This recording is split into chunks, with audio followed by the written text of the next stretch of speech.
దేవుని యొక్క వాక్యము ద్వారా ప్రభు మనతో మాట్లాడినట్లుగా స్తోత్రించదము. స్తోత్రం స్తోత్రం స్తోత్రం స్తోత్రం స్తోత్రం స్తోత్రం స్తోత్రం స్తోత్రం స్తోత్రం.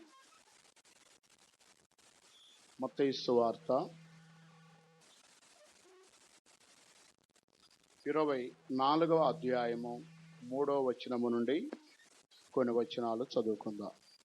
மத்தேயு சுவிசேஷம் 24ஆம் அதிகாரம் 3ஆம் வசனத்திலிருந்து சில வசனங்களை வாசிப்போம். ఆయన ఒలివి కొండ మీద కూర్చుండి ఉన్నప్పుడు శిష్యులు ఆయన యొద్దకు ఏకాంతముగా వచ్చి, ఇవి ఎప్పుడు జరుగును? నీ రాకడకును ఈ యుగ సమాప్తికి నీ సూచనలేవి? మాతో చెప్పుమనగా యేసు వారితో ఇట్లనెను, ఎవడునూ మిమ్మల్ని మోసపరచకుండా చూచుకునడి. అనేకులు నా పేరిట వచ్చి నేనే క్రీస్తునని చెప్పి పలువురిని మోసపరచెదరు. చదవండి. మరియు మీరు యుద్ధములను గూర్చి యుద్ధ సమాచారములను గూర్చి వినబోదురు.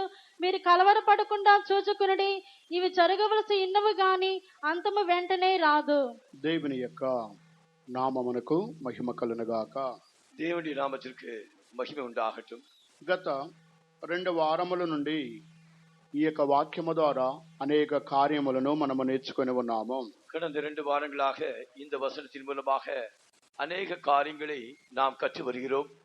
ప్రభువైన యేసుక్రీస్తు ఈ భూమి మీద జీవించిన దినములలో ఆయనను వెంబడించేటువంటి శిష్యులు ప్రభువుని అడుగుతున్నారు, ఇవి ఎప్పుడు జరుగును?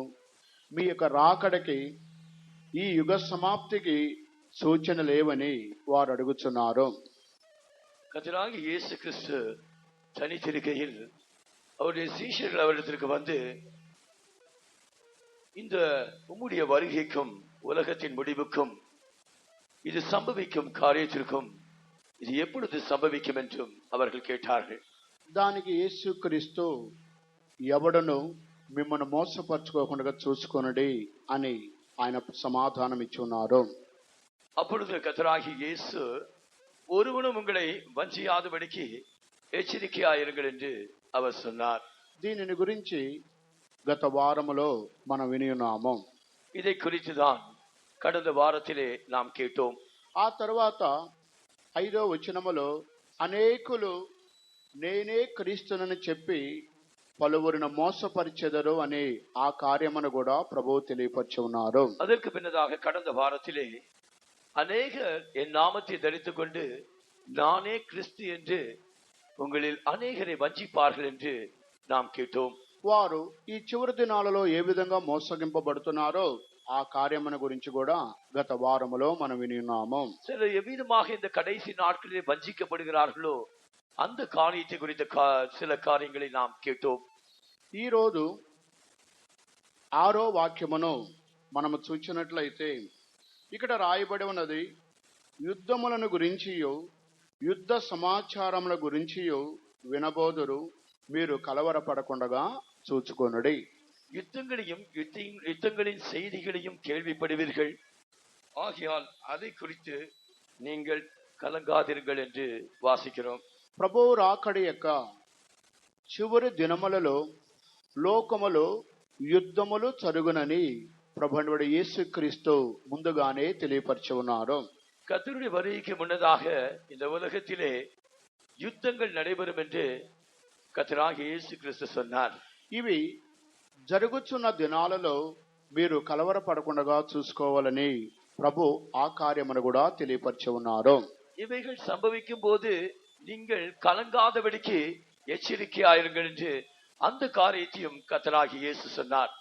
యుద్ధము అనేది మనుషులను కలవరములోనికి తీసుకుని వస్తున్నదని ఈ వాక్యము ద్వారా మనము గ్రహించవలేను. இந்த வசனத்தின் மூலமாக யுத்தம் என்பது நம்மை ஒரு கலக்கத்திற்குள்ளாக கொண்டு செல்லும் என்பதை நாம் அறிந்து கொள்கிறோம். యుద్ధముల ద్వారా అనేకుల యొక్క ప్రాణ నష్టము, ప్రాణములు కోల్పోవచ్చున్నారు, అది కూడా మనము గ్రహించవలసిన కార్యము. இந்த யுத்தத்தின் மூலமாக அநேகருடைய பிராண சேதம் உண்டாகிறது, அதையும் நாம் கவனிக்க வேண்டும். ఈ యొక్క యుద్ధముల ద్వారా అనేక ఆస్తి నష్టము జరుగుతున్నదని కూడా మనము గ్రహించవలెను. இந்த யுத்தங்களின் மூலமாக அநேக ஆஸ்திகளுக்கும் சேதம் உண்டாகிறது என்று நாம் அறிந்து கொள்ள வேண்டும். యుద్ధముల ద్వారా అనేకమైనటువంటి ఆ యొక్క అణుబాంబులు పొగ వలన అవి గాలిలో మిళితమైపోయినందువల్ల అనేకమైన వ్యాధులు సంభవించునని కూడా మనము గ్రహించవలేను. இங்கே யுத்தங்களிலே பலவிதமான குண்டுகளை அவர்கள் உபயோகிப்பதனால் அதனால் வரும் காரியங்களினால் அநேக விதமான வியாதிகள் జనங்களுக்குள்ளே పరவும் என்கிற இந்த காரியத்தையும் நாம் அறிந்து கொள்ள வேண்டும். కనుక ఈ విధముగా ఆస్తి నష్టము, ప్రాణ నష్టము, వ్యాధులు, అసమాధానము, కలవరము ఇవన్నీ కూడా యుద్ధము ఎప్పుడైతే ప్రారంభమవుతున్నదో ఈ కార్యములన్నీ కూడా మనుషులలో ప్రవేశించుతున్నవి. இந்த யுத்தங்கள் ஆரம்பமாகும் போது மனிதருக்குள்ளே கலக்கங்கள், பிராண சேதங்கள், ஆஸ்தி நஷ்டங்கள், அவ்விதமாக அசமாதானங்கள், இப்படிப்பட்ட காரியங்கள் பிரவேசிக்கிறது என்பதை நாம் அறிந்து கொள்ள வேண்டும். దేవునికి స్తోత్రం కలుగునుగాక. தேவனுக்கு ஸ்தோத்திரம் உண்டாகட்டும். అందువల్ల యేసుక్రీస్తు తన యొక్క రాకడికి ముందుగా దేశములో యుద్ధములు జరుగును అని ఆయన ముందుగానే క్లియర్ గా ఆయన తెలియపరిచి ఉన్నారు. ஆகையால் தான் கர்த்தராகிய இயேசு கிறிஸ்து தம்முடைய வருகைக்கு முன்னதாக யுத்தங்கள் சம்பவிக்கும் என்று தெள்ள தெளிவாக அறிவித்தார். యేసుక్రీస్తు ఈ యొక్క యుద్ధములను గురించి 2000 సంవత్సరాల క్రితం మొదటి శతాబ్దములో ఈ యొక్క ఆయన ఈ లోకములో జీవించిన దినములలో యుద్ధములను గురించి ఆయన తెలియపరిచినది. ఇప్పుడు ప్రపంచములో పలు స్థలాలలో ఈ కార్యాన్ని మనం చూడగలుగుతున్నాము. கர்த்தராகிய இயேசு கிறிஸ்து முதலாம் நூற்றாண்டிலே தம்முடைய வருகைக்கு முன்னதாக யுத்தங்கள் சம்பவிக்கும் என்று சொன்ன காரியம் இன்று உலகத்தின் பல பகுதிகளிலும் யுத்தங்கள் நடைபெறுகிறதை நாம் கேள்விப்படுகிறோம். ఉదాహరణ భారతదేశమును మనము తీసుకున్నట్లయితే ఈ దేశంలో కూడా కొన్ని సంవత్సరాల క్రితం మనం విన్నటువంటి వార్తల ద్వారా అనేక స్థలాలలో యుద్ధములు జరిగి ఉన్నవి. நம்முடைய பாரத தேசத்தை நாம் எடுத்துக்கொண்டால் இங்கேயும் கூட செய்தித்தாளின் மூலமாக அநேக நாட்கள் முன்னதாக யுத்தங்களை குறித்து நாம் கேள்வி பெற்றோம். సమీప కాలములో పాకిస్తాన్ ఇండియా మీదుగా వచ్చి ఆ బొంబాయి పట్టణములో తాజ్ హోటల్ ద్వారా ఒక యుద్ధము భారతపై జరిగినట్లుగా వార్తల ద్వారా మనం అందరం గ్రహించి ఉన్నాము. நாம் செய்தித்தாளின் மூலமாக சில ஆண்டுகளுக்கு முன்னதாக மும்பையிலே இந்த பாகிஸ்தானியர் வந்து அவர்கள் ஒரு யுத்தம் நடத்தியதாக நாம் கேள்விப்பட்டோம். దానికి ముందు కాశ్మీరికి సమీపములో ఉన్న కార్గిల్ పట్టణములో ఈ యొక్క భారతదేశంలో యుద్ధము జరిగినట్టుగా ఆ వార్తలన్నీ కూడా మనం విని ఉన్నాము. அதற்கு முன்னதாக காஷ்மீரிலே கார்கில் என்கிற இடத்திலே பாகிஸ்தானியர் இந்தியரோடு யுத்தம் செய்ததாக நாம் செய்தித்தாளின் மூலம் அறிந்து கொண்டோம். ఆ తదుపరి ఇంకా అనేక స్థలాలలో పలు యుద్ధములు, అమెరికాకి ఇరాక్కి యుద్ధములు జరిగిన సంభవములు మనం విని ఉన్నాము. அவ்விதமாக உலகத்தின் பல பகுதியிலும் விசேஷமாக ஈராக்கிலும் அவ்விதமாக யுத்தம் நடந்ததாக நாம் கேள்விப்பட்டோம். పాకిస్తాన్కి ఆఫ్ఘనిస్తాన్కి జరిగినటువంటి యుద్ధముల గురించి మనకు తెలుసు. అవ్విధமாக పాకిస్తానుக்கும் ఆఫ్ఘనిస్తానుக்கும் நடந்த యుద్ధங்களை குறித்தும் அறிவோம். ఈ విధంగా ప్రపంచములోను, భారత యొక్క దేశములోను, ఇరాక్లోను అనేక స్థలాలలో యుద్ధములను జరిగిన విధముగా మనమందరము తేటగా గ్రహించిన వారంగా కనబడుచున్నాము. அவ்விதமாக உலகத்தின் பல பகுதியிலே பாரத தேசத்திலும் ஈராக்கிலும் கூட இவ்விதமாக யுத்தங்கள் நடைபெறுவதை நாம் கேள்விச்சோம். యేసుక్రీస్తు తన యొక్క రాకడకు ముందు ఇవన్నీ జరుగునని తన శిష్యులకి ఆయన తెలియపరిచి ఉన్నారు. கர்த்தராகிய இயேசு கிறிஸ்து தம்முடைய வருகைக்கு முன்னதாக இவைகள் எல்லாம் சம்பவிக்கும் என்று தம்முடைய சீஷர்களுக்கு அவர் அறிவித்தார். మీరు యుద్ధములను గురించియు యుద్ధ సమాచారములను గురించియు మీరు వినబోదురు, అయినప్పటికీ మీరు కలవరపడకుండా చూచుకొనుడి. யுத்தங்களின் செய்திகளை குறித்து கேள்விப்படுவீர்கள், ஆகிலும் కలంగాదబడికి ఎచ్చరికయాயிருங்கள். బైబిల్లో రెండు రకమైనటువంటి యుద్ధములను మనము చూడగలుగుతున్నాము. இந்த வேதத்திலே நாம் ரெண்டு விதமான யுத்தங்களை பார்க்கிறோம். ఒకటి అక్షరానుసారముగా జరిగినటువంటి యుద్ధములను గురించి బైబిల్లో రాయబడి ఉన్నవి. ஒன்று இந்த வேதத்திலே எழுத்தின்படி உள்ள யுத்தங்களை குறித்து எழுதப்பட்டிருக்கிறது. ఆది కాండము నుండి ప్రకటన గ్రంథం వరకు శరీర సంబంధముగా జరిగిన యుద్ధాల గురించి రాయబడి ఉన్నవి. ஆதியாகமத்திலிருந்து வெளிப்படுத்த விசேஷம் வரைக்கும் சரீர பிரகாரமாக நடந்த யுத்தங்கள் பலவற்றை குறித்து எழுதப்பட்டிருக்கிறது. అలాగే ఆత్మ సంబంధమైనటువంటి యుద్ధములను గురించి కూడా బైబిల్లో రాయబడి ఉన్నవి. అభినமாக ఆవికుரிய యుద్ధங்களை குறித்து வேதத்திலே எழுதப்பட்டிருக்கிறது. కొరింథీయులకు రాసిన పత్రిక 10వ అధ్యాయం 4వ వాక్యములో అపోస్తలుడైన పౌలు మా యొక్క యుద్ధములు శరీర సంబంధమైనవి కావు, అవి ఆత్మ సంబంధమైన యుద్ధోపకరణములు అని ఆయన పలుకుతున్నాడు. அப்போஸ்தலனாகிய பவுல் 1:4 நம்முடைய போராயுதங்கள் வாசத்துக்கு ஏற்றவர்களாயிராமல் அரண்களை நிர்மூலமாக்குறதுக்கு அவர்கள் தேவ பலமுள்ளவர்களாய் இருக்கிறது என்று எழுதுகிறார். చదవండి, வாசியுங்கள். మా యుద్ధోపకరణములు శరీర సంబంధమైనవి కావు గాని దేవుని ఎదుట దుర్గములను పడద్రోయి చాలినంత బలము కలవై ఉన్నవి. దేవునికి స్తోత్రం కలుగునుగాక. దేవునికి స్తోత్రం ఉండాగట్டும். మా యొక్క యుద్ధములు శరీర సంబంధమైనవి కావు, ఆత్మ సంబంధమైన యుద్ధములు అని ఆయన పలుకుతున్నాడు. எங்களுடைய போராயுதங்கள் மாம்சத்துக்கு ஏற்றவர்களாயிராமல் அது தேவ பலமுள்ளவர்களாய் இருக்கிறது என்று அவர் சொல்கிறார். ఆత్మ సంబంధమైన యుద్ధములను గురించి దేవుని చిత్తమైతే తరువాత దినాలలో మనం నేర్చుకుందాము. ஆவிக்குரிய யுத்தங்களை குறித்து கர்த்தருக்கு சித்தமானால் 15 நாட்களிலே நாம் தியானிப்போம். ఈ రోజు శరీర సంబంధమైనటువంటి ఆ యుద్ధములు భూమి మీద ఈ యొక్క ప్రపంచములో అనేక స్థలాల్లో జరిగినట్లుగా అది క్రైస్తవులకి ఈ లోకములో జీవించిన ప్రతి మనుష్యుడికి అది తేటగా తెలియపరుచున్నది. இந்த சரீர பிரகாரமான இந்த யுத்தங்கள் உலகத்திலே பல பகுதிகளிலும் கிறிஸ்தவர்களுக்கு விரோதமாக இந்த காரியங்களை குறித்து பல யுத்தங்கள் நடைபெறுவதாக நாம் அறிவோம். దేవుని యొక్క వాక్యము ద్వితీయోపదేశ కాండం 20వ అధ్యాయములో రాయబడి ఉన్నది. 4 స్వభావాలు కలిగినటువంటి మనుషులు వారు యుద్ధమునకు చేయకూడదు, వారు యుద్ధ భూమిలోనికి ప్రవేశింపకూడదని అక్కడ రాయబడి ఉన్నది. அங்கே வேதத்திலே உபாகம் 20ஆம் அதிகாரத்திலே 4 விதமான ஸ்வபாவங்கள் உடையவர்கள் அவர்கள் யுத்தத்திற்கு செல்லக்கூடாது என்று குறிப்பிடப்பட்டிருக்கிறது. ద్వితీయోపదేశ కాండము 20వ అధ్యాయమునకు మీరు వచ్చినట్లయితే, உபாகமம் 20ஆம் அதிகாரத்துக்கு நீங்கள் வருவீர்கள் என்றால் 20వ అధ్యాయము 4వ వాక్యం నుండి 4ஆம் வசனத்தில் 3వ వాక్యం నుండి చదవండి. ఇశ్రాయేలీయులారా వినుడి, నేడు మీరు మీ శత్రువులతో యుద్ధం చేయుటకు సమీపించుచున్నారు. మీ హృదయములకు చంకనీయకుడి, భయపడుకుడి, వణకుకుడి, వారి ముఖము చూసి బెదరుకుడి. మీ కొరకు మీ శత్రువులతో యుద్ధము చేసి మిమ్మల్ని రక్షించువాడు మీ దేవుడైన యెహోవాయే. దేవునికి స్తోత్రం కలుగునుగాక. దేవునికి స్తోత్రం ఉండాగట్டும். ఇక్కడ ఇశ్రాయేలు ప్రజలతో దేవుడు చెబుతున్నాడు, యుద్ధములు జరిగే సమయంలో యుద్ధ సమాచారము ప్రకటించిన సందర్భాలలో మీరు కలవరపడవద్దు, జంకకూడదు, బెదిరిపోకూడదు, వణికిపోకూడదు. మీ శత్రువులతో యుద్ధము చేసేది మీ దేవుడైన యెహోవాయే మాత్రము. ఆయన యుద్ధం చేయబోతున్నాడు. இங்கே இஸ்ரவேல் ஜனங்களிடம் தேவன் சொல்லுகிறார், நீங்கள் யுத்தங்களை குறித்து கேள்விப்படும் போது, யுத்த செய்திகள் நீங்கள் கேள்விப்படும் போது உங்களுடைய இருதயம் கலங்கவும் தளரவும் பயப்படவும் கலங்கவும் வேண்டாம் என்று அவர் அறிவிக்கிறார். యుద్ధము చేసేది దేవుడు మాత్రమే. யுத்தம் செய்வது உங்கள் தேவனே. ఇదే అనుభవం దావీదు కూడా యుద్ధము యెహోవాదే అని దావీదు మహారాజు కూడా పలుకుతున్నాడు. இவ்விதமாகவே தாவீது மகாராஜாவும் யுத்தம் கர்த்தருடையது என்று அவர் சொல்கிறார். యుద్ధములో 3 యొక్క అనుభవములు కనబడుచున్నవి. இந்த யுத்தத்தில் 3 விதமான அனுபவங்கள் காணப்படுகின்றன. ఒకటి, యుద్ధము చేసేది దేవుడు. ஒன்று, யுத்தம் செய்வது கர்த்தர். ఆ తర్వాత ఆ యుద్ధములో జయము పొందేది దేవుని యొక్క బిడలు.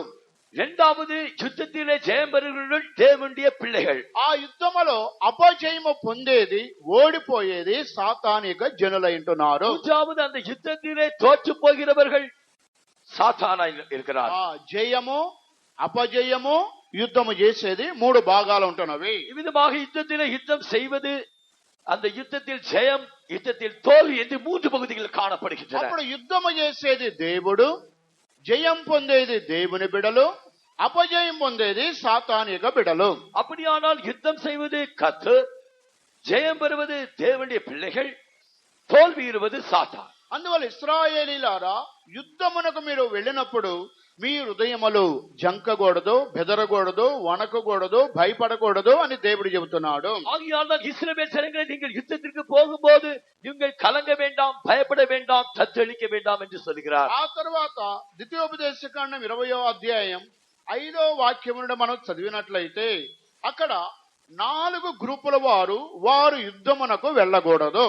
இங்கே உபாகமம் 20ஆம் அதிகாரம் 4ஆம் வசனத்திலிருந்து வாசிப்போம் என்றால் அங்கு 4 விதமான கூட்டத்தார் யுத்தத்திற்கு போகக்கூடாது. వారిలో ఫస్ట్ గ్రూప్ వారు, ఒకడు క్రొత్త ఇల్లు ఎవరైనా కట్టుకునే సహోదరుడు ఉన్నట్లయితే క్రొత్త ఇల్లు కట్టుకునే వ్యక్తి యుద్ధమునకు వెళ్ళకూడదు. அவர்களிலே முதலாவது கூட்டத்தார் யாராவது சகோதரர் புதிய வீடு கட்டி இருந்தால் அந்த புதிய வீட்டை கட்டினவன் யுத்தத்திற்கு போகக்கூடாது. రెండవ గ్రూపు వారు ఎవరైనా ద్రాక్ష తోట నాటుకొనిన వారు ఆ ద్రాక్ష తోట కలిగిన వ్యక్తి యుద్ధానికి వెళ్ళకూడదు. இரண்டாவதாக இந்த திராட்சை தோட்டத்தை நாட்டி இருக்கிறவன் அவன் யுத்தத்திற்கு போகக்கூடாது. మూడవ గ్రూపు వారు ఆ ఎంగేజ్మెంట్ అయ్యి వివాహానికి సిద్ధపడినటువంటి సహోదరుడు వివాహానికి వెళ్ళకూడదు. மூன்றாவதாக விவாகத்திற்காக நிச்சயதார்த்தம் செய்யப்பட்டவன் அவன் விவாகத்திற்கு முன்னதாக యుద్ధத்திற்கு పోగకూడదు. నాలుగో గ్రూపు వారు ఎవరంటే యుద్ధం అంటే భయపడి ఇతరులను కూడా అతడు భయపడి ఇతరులను కూడా అధైర్యపరిచేవాడుగా ఉన్నట్లయితే ఆ వ్యక్తి కూడా యుద్ధానికి వెళ్ళకూడదు. நாலாவதாக பயங்காளியாய் பயப்படுகிறவன் மற்றவர்களை பயப்படுத்துகிறவன் அப்படிப்பட்டவன் యుద్ధத்திற்கு పోగకూడదు. దీనిని గురించి ద్వితీయోపదేశ కాండం 20వ అధ్యాయం 5వ వాక్యం నుండి చదువుకుందాం. இதை குறித்து உபாகமம் 20ஆம் அதிகாரம் 5ஆம் వచనத்திலிருந்து వాసిపోం. మరియు నాయకులు జనులతో చెప్పవలసినది ఏమనగా, క్రొత్త ఇళ్ళు కట్టుకుని వాడు గృహ ప్రవేశము కాకమునుపే యుద్ధంలో చనిపోయిన యెడల వేరొకడు దానిలో ప్రవేశించును గనుక అట్టివాడు తన ఇంటికి తిరిగి వెళ్ళవచ్చును. ద్రాక్ష తోట వేసి ఇంకా దాని పండ్లు తినక ఒకడు యుద్ధములో చనిపోయిన యెడల వేరొకడు దాని పండ్లు తినును గనుక అట్టివాడును తన ఇంటికి తిరిగి వెళ్ళవచ్చును. ఒకడును స్త్రీని ప్రదానం చేసుకుని ఆమెను ఇంకను పరిగ్రహింపక మునిపే యుద్ధంలో చనిపోయిన యెడల వేరొకడు ఆమెను పరిగ్రహించును గనుక అట్టివాడును తన ఇంటికి తిరిగి వెళ్ళవచ్చును. నాయకులు జనులతో ఎవడు భయపడి మెత్తని గుండెగల వాడుగునో వాడు తాను అధైర్యపడిన రీతిగా తన సహోదరుల గుండెలు అధైర్యపరచకుండానట్లు తన ఇంటికి తిరిగి వెళ్ళవచ్చునని చెప్పవలెను. దేవునికి స్తోత్రం కలుగుగాక. దేవునికి స్తోత్రం ఉండాగట్టు. ఈ 4 స్వభావాలు కలిగినటువంటి మనుషులు వారు యుద్ధమునకు చేయడానికి వారు అర్హులు కారు. இந்த 4 స్వభావங்கள் உடையவர்கள் యుద్ధத்திற்கு போக தகுதி இல்லாதவர்கள். అటువంటి వారు యుద్ధములో ప్రవేశించకుండా తమ యొక్క ఇండ్లకు తిరిగి పోవడం మేలని దేవుడు మోషే ద్వారా పలుకుచున్నారు. அப்படிப்பட்டவர்கள் யுத்தத்திற்கு போகாது அவர்கள் தங்களுடைய வீட்டிற்கு திரும்பி போவது நல்லது என்று தேவனாகிய கர்த்தர் மோசேயோட జనங்களோட பேசினார். మరలా మన మత్తయి సువార్త 24వ అధ్యాయమునకు మన యొక్క సారాంశమునకు మనం వచ్చినట్లయితే மறுபடியுமாக மத்தேயு சுவிசேஷம் 24ஆம் அதிகாரத்துக்கு நம்முடைய ఆధార వచనத்துக்கு வருவோம் என்றால் ఇక్కడ యేసుక్రీస్తు పలికినటువంటి ఈ యొక్క యుద్ధములో ఆయన రాకడికి ముందు ఈ భూమి మీద అక్షరానుసారముగా జరిగేటువంటి యుద్ధముల గురించి ఆయన పలుకుతున్నాడు. கர்த்தராகிய இயேசு கிறிஸ்து தம்முடைய வருகைக்கு முன்னதாக இந்த உலகத்திலே எழுத்தின்படி நடக்க வேண்டிய யுத்தங்களை குறித்து தான் அவர் அங்கே சொல்லுகிறார். ఆత్మ సంబంధమైన యుద్ధములను గురించి ప్రభు అయినటువంటి యేసుక్రీస్తు ఇక్కడ తెలియపరచలేదు. கர்த்தராகிய இயேசு கிறிஸ்து ஆவிக்குரிய யுத்தங்களை குறித்து இங்கே அவர் அறிவிக்கவில்லை. ఇక్కడ హోల్ వరల్డ్ లో ఆయన రాకడికి ముందు జరగబోయే అక్షరానుసారమైన యుద్ధములను గురించి ప్రభు పలికి ఉన్నారు. இங்கே முழு உலகத்திலும் கூட சரீர பிரகாரமாக எழுத்தின்படி நடக்க வேண்டிய யுத்தங்களை குறித்து தான் அவர் அடையாளமாக இங்கே குறிப்பிடுகிறார். బైబిల్లో 5 ప్రపంచ యుద్ధములను గురించి రాయబడి ఉన్నవి. வேதத்திலே 5 உலக மகா யுத்தங்களை குறித்து எழுதப்பட்டிருக்கிறது. ఇప్పటికి 2 ప్రపంచ యుద్ధములు జరిగిన విధముగా క్రైస్తవులను లేదా ఈ ప్రపంచంలో హిందూ సహోదరులు ప్రతి ఒక్క మానవుడు ఇప్పటికి 2 ప్రపంచ యుద్ధములు జరిగినట్లుగా వారు అందరూ దా కార్యమును నమ్ముచున్నారు. இவ்விதமாக உலகத்திலே இதுவரைக்கும் 2 உலக மகா யுத்தங்கள் நடைபெற்றதாக கிறிஸ்தவர்களும் இந்து சகோதரர்களும் பலரும் அதை நம்புகிறார்கள். మొదటి ప్రపంచ యుద్ధము 1914 నుండి 1919 వరకు మొదటి ప్రపంచ యుద్ధము అది జరిగి ఉన్నది. முதலாம் உலகப் போர் இது 1914ஆம் வருடத்திலிருந்து 1919ஆம் வருடம் வரைக்கும் அது நடைபெற்றது. రెండవ ప్రపంచ యుద్ధము 1939వ సంవత్సరము నుండి 1945వ సంవత్సరం వరకు రెండవ ప్రపంచ యుద్ధము జరిగి ఉన్నది. இரண்டாம் உலக மகா யுத்தம் இது 1939ஆம் வருடத்திலிருந்து 1945ஆம் வருடம் வரை அது நடைபெற்றது. ఇప్పుడు మూడవ ప్రపంచ యుద్ధము జరగడానికి అన్ని దేశముల వారు అణుబాంబులను రెడీ చేసుకొని పైకి ప్రపంచ శాంతి వర్ధిల్లాలని వారు పెదవులతో చెప్పుకున్నప్పటికీ ఎవరికి వారే అణుబాంబులను ఆయుధములను వారు తయారు చేసుకొని 3వ ప్రపంచ யுத்தாనికి சித்தமாக ఉన్నారు. இப்பொழுது உலகத்தின் பல பகுதிகளிலும் பல தேசத்தாரும் அமிதமாக உலக மகா யுத்தத்திற்கு ஆயத்தமாகத்தான் அவர்கள் அணு ஆயுதங்களை ஆயத்தமாக்கிக் கொண்டு தங்களுக்கு தேவையான ஆயுதங்களை ஆயுதப்படுத்திக் கொண்டு இவர் உலகத்திற்கு சமாதானம் வேண்டும் வேண்டும் வேண்டும் என்று சொல்லிக்கொண்டு அவர்கள் யுத்தத்திற்கு ஆயத்தமாகி இருக்கிறார். 3వ ప్రపంచ యుద్ధమును గురించి బైబిల్లో రాయబడి ఉన్నది. అది ఎవరైనా చెప్పగలుగుతున్నారా? இந்த 3ஆம் உலக யுத்தத்தை குறித்து வேதத்திலே குறிப்பிடப்பட்டிருக்கிறது. யாராவது உங்களில் ஒருவர் சொல்லக்கூடுமா? బ్రదర్ సైడ్ సిస్టర్ సైడ్ అని చెప్పగలుగుతారా? బ్రదర్ సైడ్ సిస్టర్ సైడ్ யாராவது சொல்லக்கூடுமா? 3 ప్రపంచ యుద్ధములను గురించి బైబిల్లో రాయబడి ఉన్నది. 3வது உலக மகா யுத்தத்தை குறித்து வேதத்திலே எழுதப்பட்டிருக்கிறது. యేస్కేలు గ్రంథం 21వ అధ్యాయం 27వ వాక్యమునకు మీరు చదివినట్లయితే పడద్రోయబడుదును పడద్రోయబడుదును పడద్రోయబడుదును అని అక్కడ రాయబడి ఉన్నది. இங்கே எசேக்கியேல் 21ஆம் அதிகாரம் 27ஆம் வசனத்தை நாம் வாசிப்போம் என்றால் அங்கே கவிழ்ப்பேன் கவிழ்ப்பேன் கவிழ்ப்பேன் என்று எழுதப்பட்டிருக்கிறது. నేను దానిని పడద్రోయుదును పడద్రోయుదును పడద్రోయుదును దాని స్వాస్థ్యకర్త వచ్చే వరకు అది నిలువదు, అప్పుడు నేను దానిని అతనికి ఇచ్చేదను. అప్పుడు నేను దానిని అతనికి ఇచ్చేదను. அப்பொழுது நான் அதை அவனுக்கு கொடுப்பேன். ఇక్కడ నేను పడద్రోయుదును పడద్రోయుదును పడద్రోయుదును అప్పుడు నేను దానిని అతనికి ఇచ్చేదను అని రాయబడి ఉన్నది. இங்கே அதை கவிழ்ப்பேன் கவிழ்ப்பேன் கவிழ்ப்பேன் அப்பொழுது அதை அவனுக்கு கொடுப்பேன். ఇది 3వ ప్రపంచ యుద్ధమును గురించి యేస్కేలు యొక్క ప్రవక్త ద్వారా దేవుడు పలుకుతున్నాడు.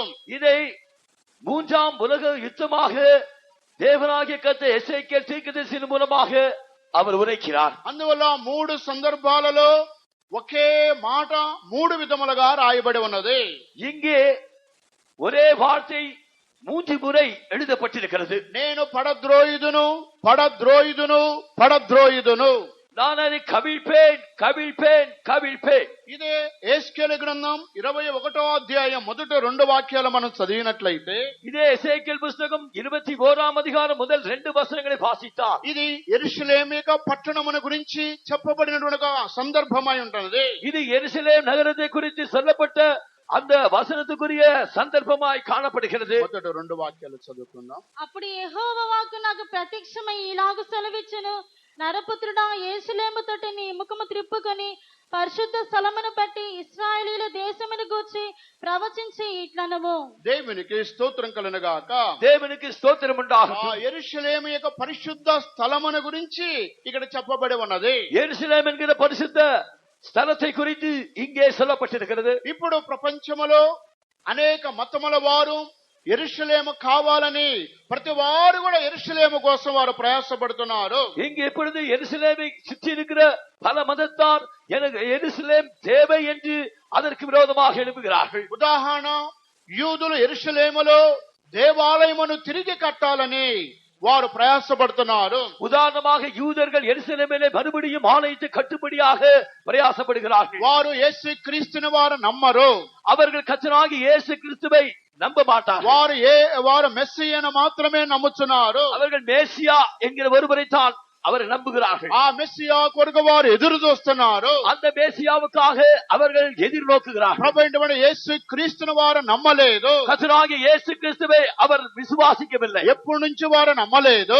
அவர்கள் எப்பொழுதிருந்து அதை விசுவாசிக்கவில்லை. ఆయన మృతుల్లో నుండి లేచినంత మొదలుకొని నేటి వరకు కూడా వారు ఆయనను నమ్మలేదు. கர்த்தராகிய இயேசு மரித்தோரிலிருந்து உயிர்த்தெழுந்த நாள் முதற்கொண்டு இன்று வரைக்கும் கூட யூதர்கள் அவரை நம்பவில்லை. యేసు మృతుల్లో నుండి తిరిగి లేపబడిన తర్వాత கர்த்தராகிய இயேசு மரித்தோரிலிருந்து உயிர்த்தெழுந்த பின்பு యూదులు ఏం చెప్పారంటే, ఆయనకి ధనము కావాలి, వారికి ధనము ఇచ్చి ఆయనను సమాజం నుండి ఎత్తుకొని పోయారని ఒక వాడుక నేటి వరకు ఇప్పటి వరకు కూడా యూదుల్లో అదే మాట ఉన్నది. அவ்விதமாக யூதர்கள் மத்தியிலே கர்த்தராகிய இயேசு கிறிஸ்து உயிர்த்தெழுதலை குறித்து என்ன சொல்லப்படுகிறது என்னவென்றால், அவர்கள் ஒரு கூட்டத்தாருக்கு பணத்தை கொடுத்து அவரை களவாய் அவருடைய சீஷர்கள் கொண்டு போய்விட்டார்கள் கல்லறையிலிருந்து என்று செய்தியை பரவ செய்தார்கள். యేసు మృతుల్లో నుండి తిరిగి లేపబడలేదని యూదులు నమ్మలేదు. கர்த்தராகிய இயேசு கிறிஸ்து மரித்தோர் என்று எழுப்பினார் என்று யூதர்கள் நம்பவில்லை. ఆయన శిష్యులు కావలి వారికి ధనము ఇచ్చి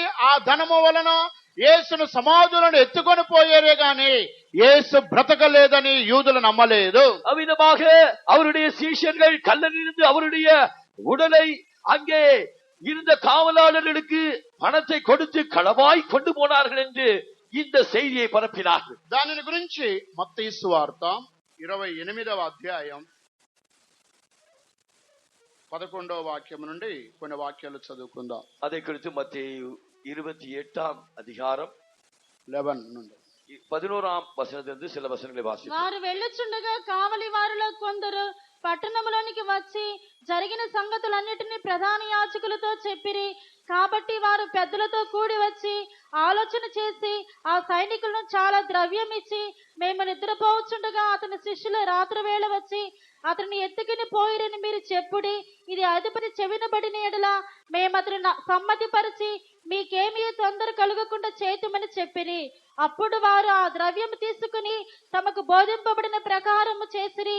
ఈ మాట యూదులలో వ్యాపించి నేటి వరకు ప్రసిద్ధమై ఉన్నది. ఈ మాట యూదులలో వ్యాపించి నేటి వరకు ప్రసిద్ధమై ఉన్నది. இந்த பேச்சு யூதருக்குள்ளே இந்நாள் வரைக்கும் பிரசித்தமாய் இருக்கிறது. కనుక యూదులు నేటి వరకు కూడా యేసు మృతుల్లో నుండి తిరిగి లేచాడు అనేటువంటి కార్యమును వారు నమ్మలేని వారుగా కనబడుతున్నారు. ஆகையால் தான் யூதர்கள் இன்று வரைக்கும் கர்த்தராகிய இயேசு கிறிஸ்து மரித்தோர் என்று உயிர்த்தெழுந்தார் என்கிறதை நம்பாமல் இருக்கிறார்கள். ఆయన శిష్యులు ఆయనను ఎత్తుకొని పోయారని బండౌతులకి ధనము ఇచ్చి ఆ సత్యాన్ని వారు మార్చి ఉన్నారు. அவ்விதமாக அவருடைய சீஷர்கள் களவாய் அவரை கொண்டு போனார்கள் என்று அந்த காவலாளிகளுக்கு பணம் கொடுத்து அந்த செய்தியை பரப்பினார்கள்.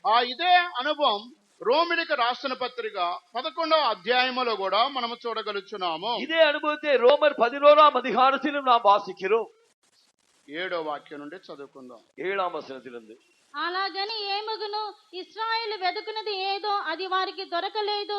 ఏర్పాటు నొందిన వారికి అది దొరికిను, తక్కిన వారు కఠిన చిత్తులైరి. 8వ వాక్యం, ఇంది విషయమే నేటి వరకు దేవుడు వారికి నిద్రమత్తుగల మనస్సును, చూడలేని కన్నులను, వినలేని చెవులను ఇచ్చి ఉన్నాడని వ్రాయబడి ఉన్నది. ఇక్కడ నేటి వరకు దేవుడు వారికి నిద్రమత్తు గల మనస్సును, చూడలేని కన్నులను, వినలేని చెవులను ఇచ్చి ఉన్నాడని దేవుని యొక్క వాక్యములో రాయబడి ఉన్నది. இன்றைய வரைக்கும் கனனத்தின் ஆவியையும் காணாதிருக்கிற கண்களையும் கேளாதிருக்கிற காதுகளையும் தேவன் அவர்களுக்கு கொடுத்தார். నేటి వరకు వారికి అటువంటి యొక్క మనస్సు దేవుడు వారికి ఇచ్చాడు. இன்று வரைக்கும் அப்படிப்பட்ட ஒரு கடின இருதயத்தை தேவன் அவர்களுக்கு கொடுத்தார். ఇది యూదులకి ఉన్నటువంటి ఒక అనుభవం అయింటున్నది. இது யூதர்களுக்குள்ளே காணப்படுகிற ஓர் அனுபவமாயிருக்கிறது. అందువల్ల రెండు సందర్భాలలో నేటి వరకు ఈ యొక్క ప్రసిద్ధమైన వార్త యూదులలో వ్యాపించి ఉన్నది. இந்த பேச்சு இன்றைய வரைக்கும் யூதர்களுக்குள்ளே பிரசித்தமாய் இருக்கிறது. కనుక వారు యేసు మృతుల్లో నుండి తిరిగి లేపబడలేదని ఆ యూదులు విశ్వసించలేని వారుగా ఉన్నారు. ஆகையால் தான் இன்று வரைக்கும் யூதர்கள் கர்த்தராகிய இயேசு மரித்தோர் என்று உயிர்த்தெழுந்தார் என்கிறதை அவர்கள் நம்பாமல் ఆ இருக்கிறார்கள். సొలొమోను కట్టిన దేవాలయమును నెబుకద్నెజరు ఆ కాలములో అది పతనమైపోయినప్పుడు ఆ యెరూషలేములో మరలా దేవాలయమును కట్టాలని యూదుల యొక్క అభిప్రాయమై ఉన్నది. அந்த எருசலேமில் இருந்த தேவாலயம் நேபுகாத்நேச்சாரின் காலத்திலே அது உடைக்கப்பட்ட போது அந்த ஆலயத்தை திரும்ப கட்ட வேண்டும் என்றுதான் யூதர்களுக்குள்ளே எண்ணம் இருக்கிறது. ఒక ప్రక్క యూదులు ఆ యెరూషలేము కోసం ప్రయాసపడుతున్నారు. ஒரு పక్కத்திலே యూదர்கள் அந்த ஆலயத்திற்காக எருசலேமுக்கு அவர்கள் பிரயாசப்படுகிறார்கள். మరొక ప్రక్క ముస్లిమ్స్ ఆ యెరూషలేములో మసీదు కట్టాలని వారు కూడా ప్రయాసపడుతున్నారు. இன்னொரு பக்கத்திலே முஸ்லிம்கள் அந்த எருசலேமிலே அவருடைய மசீதை கட்ட வேண்டும் என்று அவர்கள் பிரயாசப்படுகிறார்கள். కనుక ఈ విధముగా దేవాలయం కట్టబడాలి, మసీదు కట్టబడాలి, అందరూ యెరూషలేము కావాలని యెరూషలేం ప్రపంచములో పవిత్రమైన స్థలముగా నేటికి పేరు పొందిన స్థితిలో ఉన్నది. அவ்விதமாக யூதர்கள் எருசலேமிலே ஒரு தேவாலயத்தையும் இவ்விதமாக முஸ்லிம்கள் அதிலே ஒரு மசூதியும் கட்டும்படியாக இன்று வரைக்கும் அந்த எருசலேம் ஒரு பரிசுத்த ஸ்தலமாக எல்லாராலும் கருதப்படுகிறது. క్రైస్తవులు, హిందువులు, ముస్లిమ్స్, ప్రపంచంలో అనేకమైన జనులు యెరూషలేము పవిత్ర స్థలం మాకు కావాలి కావాలని అందరూ దాని కొరకు పోటీ పడుతున్నారు. அவ்விதமாக கிறிஸ்தவர்கள், இந்துக்கள், முஸ்லிம்கள், பல மதத்தார் அந்த எருசலேம் பரிசுத்த நகரமாக இருப்பதினால் அந்த ஸ்தலம் எங்களுக்கு தேவை தேவை என்று அவர்கள் போட்டியிடுகிறார். యేసుక్రీస్తు జన్మించింది కూడా యెరూషలేమునకు సమీపంలో ఉన్న బెత్లెహేమ్ అనే గ్రామములో పుట్టాడు. இந்த கர்த்தராகிய இயேசு கிறிஸ்து பிறந்த இடமாகிய பெத்லெகேமும் எருசலேமுக்கு சமீபமாய். ఎందుకు యెరూషలేములో యేసుక్రీస్తు పుట్టాలి? கர்த்தராகிய இயேசு கிறிஸ்து ஏன் எருசலேமிலே பிறக்க வேண்டும்? ఇందులో ఉన్న ఒక రహస్యము, ఆ దానిని నేను మీకు తెలియపరుచున్నాను. இதிலே இருக்கிற ஒரு ரகசியத்தை நான் இன்று உங்களுக்கு அறிவிக்கிறேன். ప్రపంచ మొత్తానికి ఒక కేంద్ర బిందువు, ఒక మధ్య ఉన్నటువంటి ప్లేసే యెరూషలేము. இந்த உலகம் முழுவதற்கும் கூட ஒரு மத்தியில் இருக்கிற இடம்தான் இந்த எருசலேமாய் காணப்படுகிறது. దేవుని యొక్క సృష్టి ప్రపంచమంతటికి ఒక సెంటర్ పాయింట్ యెరూషలేము. இந்த தேவன் சிருஷ்டித்த பூமியின் சகல பகுதிகளுக்கும் ஒரு மத்திய ஸ்தலம் தான் இந்த எருசலேம்.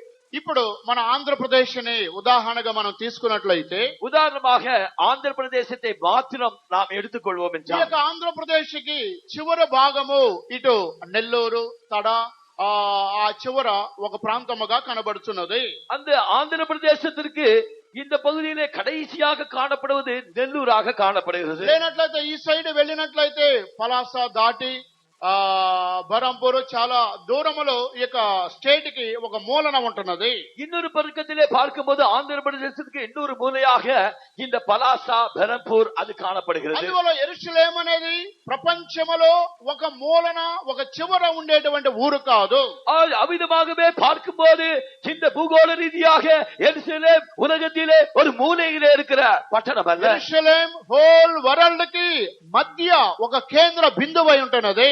இந்த எருசலேமானது முழு உலகத்திற்கும் ஒரு நடு மையமாக அது காணப்படுகிறது. అందువల్ల యెరూషలేము పవిత్ర భూమిగా అందరూ కావాలని దాని కొరకు ప్రయాసపడుతున్నారు. ஆகையால் தான் அந்த பரிசுத்த ஸ்தலமாகிய எருசலேம் எல்லாருக்கும் தேவை என்று அவர்கள் போட்டியிடுகிறார். యూదులు అందులో దేవాలయమును కట్టి మోషే ధర్మశాస్త్రమును వారు పాటించేవారుగా నేటి వరకు ఉన్నారు. அங்கே யூதர்கள் மோசையின் மூலமாக அவர்களுக்கு அளிக்கப்பட்ட நியாய பிரமாணத்தை இன்று வரை அவர்கள் பின்பற்றியுள்ளாய் காணப்படுகிறார்கள். ముస్లిమ్స్ కూడా అందులో మసీదు కట్టాలని వారు ప్రయాసపడుతున్నారు. முஸ்லிம்கள் கூட அதிலே ஒரு மசூதியை கட்ட வேண்டும் என்று அவர்கள் பிரயாசப்படுகிறார்கள். ప్రపంచంలో 100 దేశాలకు పైగా క్రిస్టియన్ దేశాలు ఉన్నవి. இந்த உலகத்திலே 100 நாடுகளுக்கு மேலாக கிறிஸ்தவர்கள் உள்ள நாடாக காணப்படுகிறது. క్రైస్తవులందరూ దేవాలయం అక్కడ చర్చి కట్టాలని వారు ప్రయాసపడుతున్నారు. கிறிஸ்தவர் எல்லாரும் ஒரு தேவாலயத்தை அவர்களுக்கு கட்ட வேண்டும் என்று பிரயாசப்படுகிறார். ఈ మూడవ ప్రపంచ యుద్ధం యొక్క ముగింపులో యెరూషలేములోనికి వచ్చి అతడు కూర్చోబోతున్నాడు. இந்த மூன்றாம் உலக போருக்கு பின்னதாக அங்கே எருசலேமிலே வந்து உட்கார போகிறார். అందువల్ల యెహెజ్కేలు గ్రంథం 21వ అధ్యాయం 27వ వాక్యం మనం చదివినట్లయితే, ஆகையால் இந்த எசேக்கியேல் புத்தகம் 21ஆம் அதிகாரம் 27ஆம் வசனத்தை மறுபடியுமாக வாசிப்போம் என்றால், పడద్రోయబడునని 3 సార్లు చెప్పిన తర్వాత ఆ స్థలమును నేను అతనికి ఇచ్చేదనని దేవుని వాక్యం పలుకుతున్నది. ஆகையால் நான் கவிழ்ப்பேன் கவிழ்ப்பேன் கவிழ்ப்பேன் என்று 3 முறை சொன்ன பின்னதாக அந்த ஸ்தலத்தை நான் அவனுக்கு கொடுப்பேன் ఆ என்கிறார். స్థలమును నేను అతనికి ఇవ్వబోతున్నాను. அந்த ஸ்தலத்தை நான் அவனுக்கு கொடுக்க போகிறேன். అతడు ఎవరైంటున్నాడు? அவன் ஜாரா இருக்கிறான். అతడే అంత్యక్రీస్తు అయింటున్నాడు. அவன் தான் அந்தி கிறிஸ்துவாயிருக்கிறான். ఈ మూడవ ప్రపంచ యుద్ధము ముగింపులో దుష్టుడు వచ్చి యెరూషలేములో కూర్చుంటున్నాడు. இப்பொழுது இந்த மூன்றாம் உலக போருக்கு பின்னதாக இந்த பொல்லாங்கல் வந்து அவன் எருசலேமிலே உட்காருவான். యెరూషలేములో కూర్చొని ఏమంటున్నాడు? அவன் எருசலேமிலே உட்கார்ந்து என்ன சொல்லுவான்? నేనే దేవుణ్ణి, நானே தேவன், నేనే క్రీస్తుని, நானே கிறிஸ்து, నన్ను మీరు ఆరాధించండి. என்னையே நீங்கள் ஆராதிக்க வேண்டும். అందువల్ల ఇతని గురించి పౌలు 2వ దశలోనికి రాసిన పత్రిక 2వ అధ్యాయం 4వ వాక్యములో అక్కడ రాయబడి ఉన్నది. ஆகையால் தான் இங்கே அப்போஸ்தலனாகிய பவுல் எழுதிய 2ஆம் தெசலோனிக்கேயர் 2ஆம் அதிகாரம் 4ஆம் வசனத்திலே இதை காணப்படுகிறது. ఏది దేవుడనబడునో, ఏది పూజింపబడునో దానిని అంతటిని ఎదిరించుచు దానికంతట పైగా వాడు తన్ను తాను హెచ్చించుకొనుచు తాను దేవుడినని తన్ను కనపరుచుకొనుచు దేవుని ఆలయంలో కూర్చుండును గనుక అతడు దేవుని ఆలయంలో కూర్చుంటున్నాడు.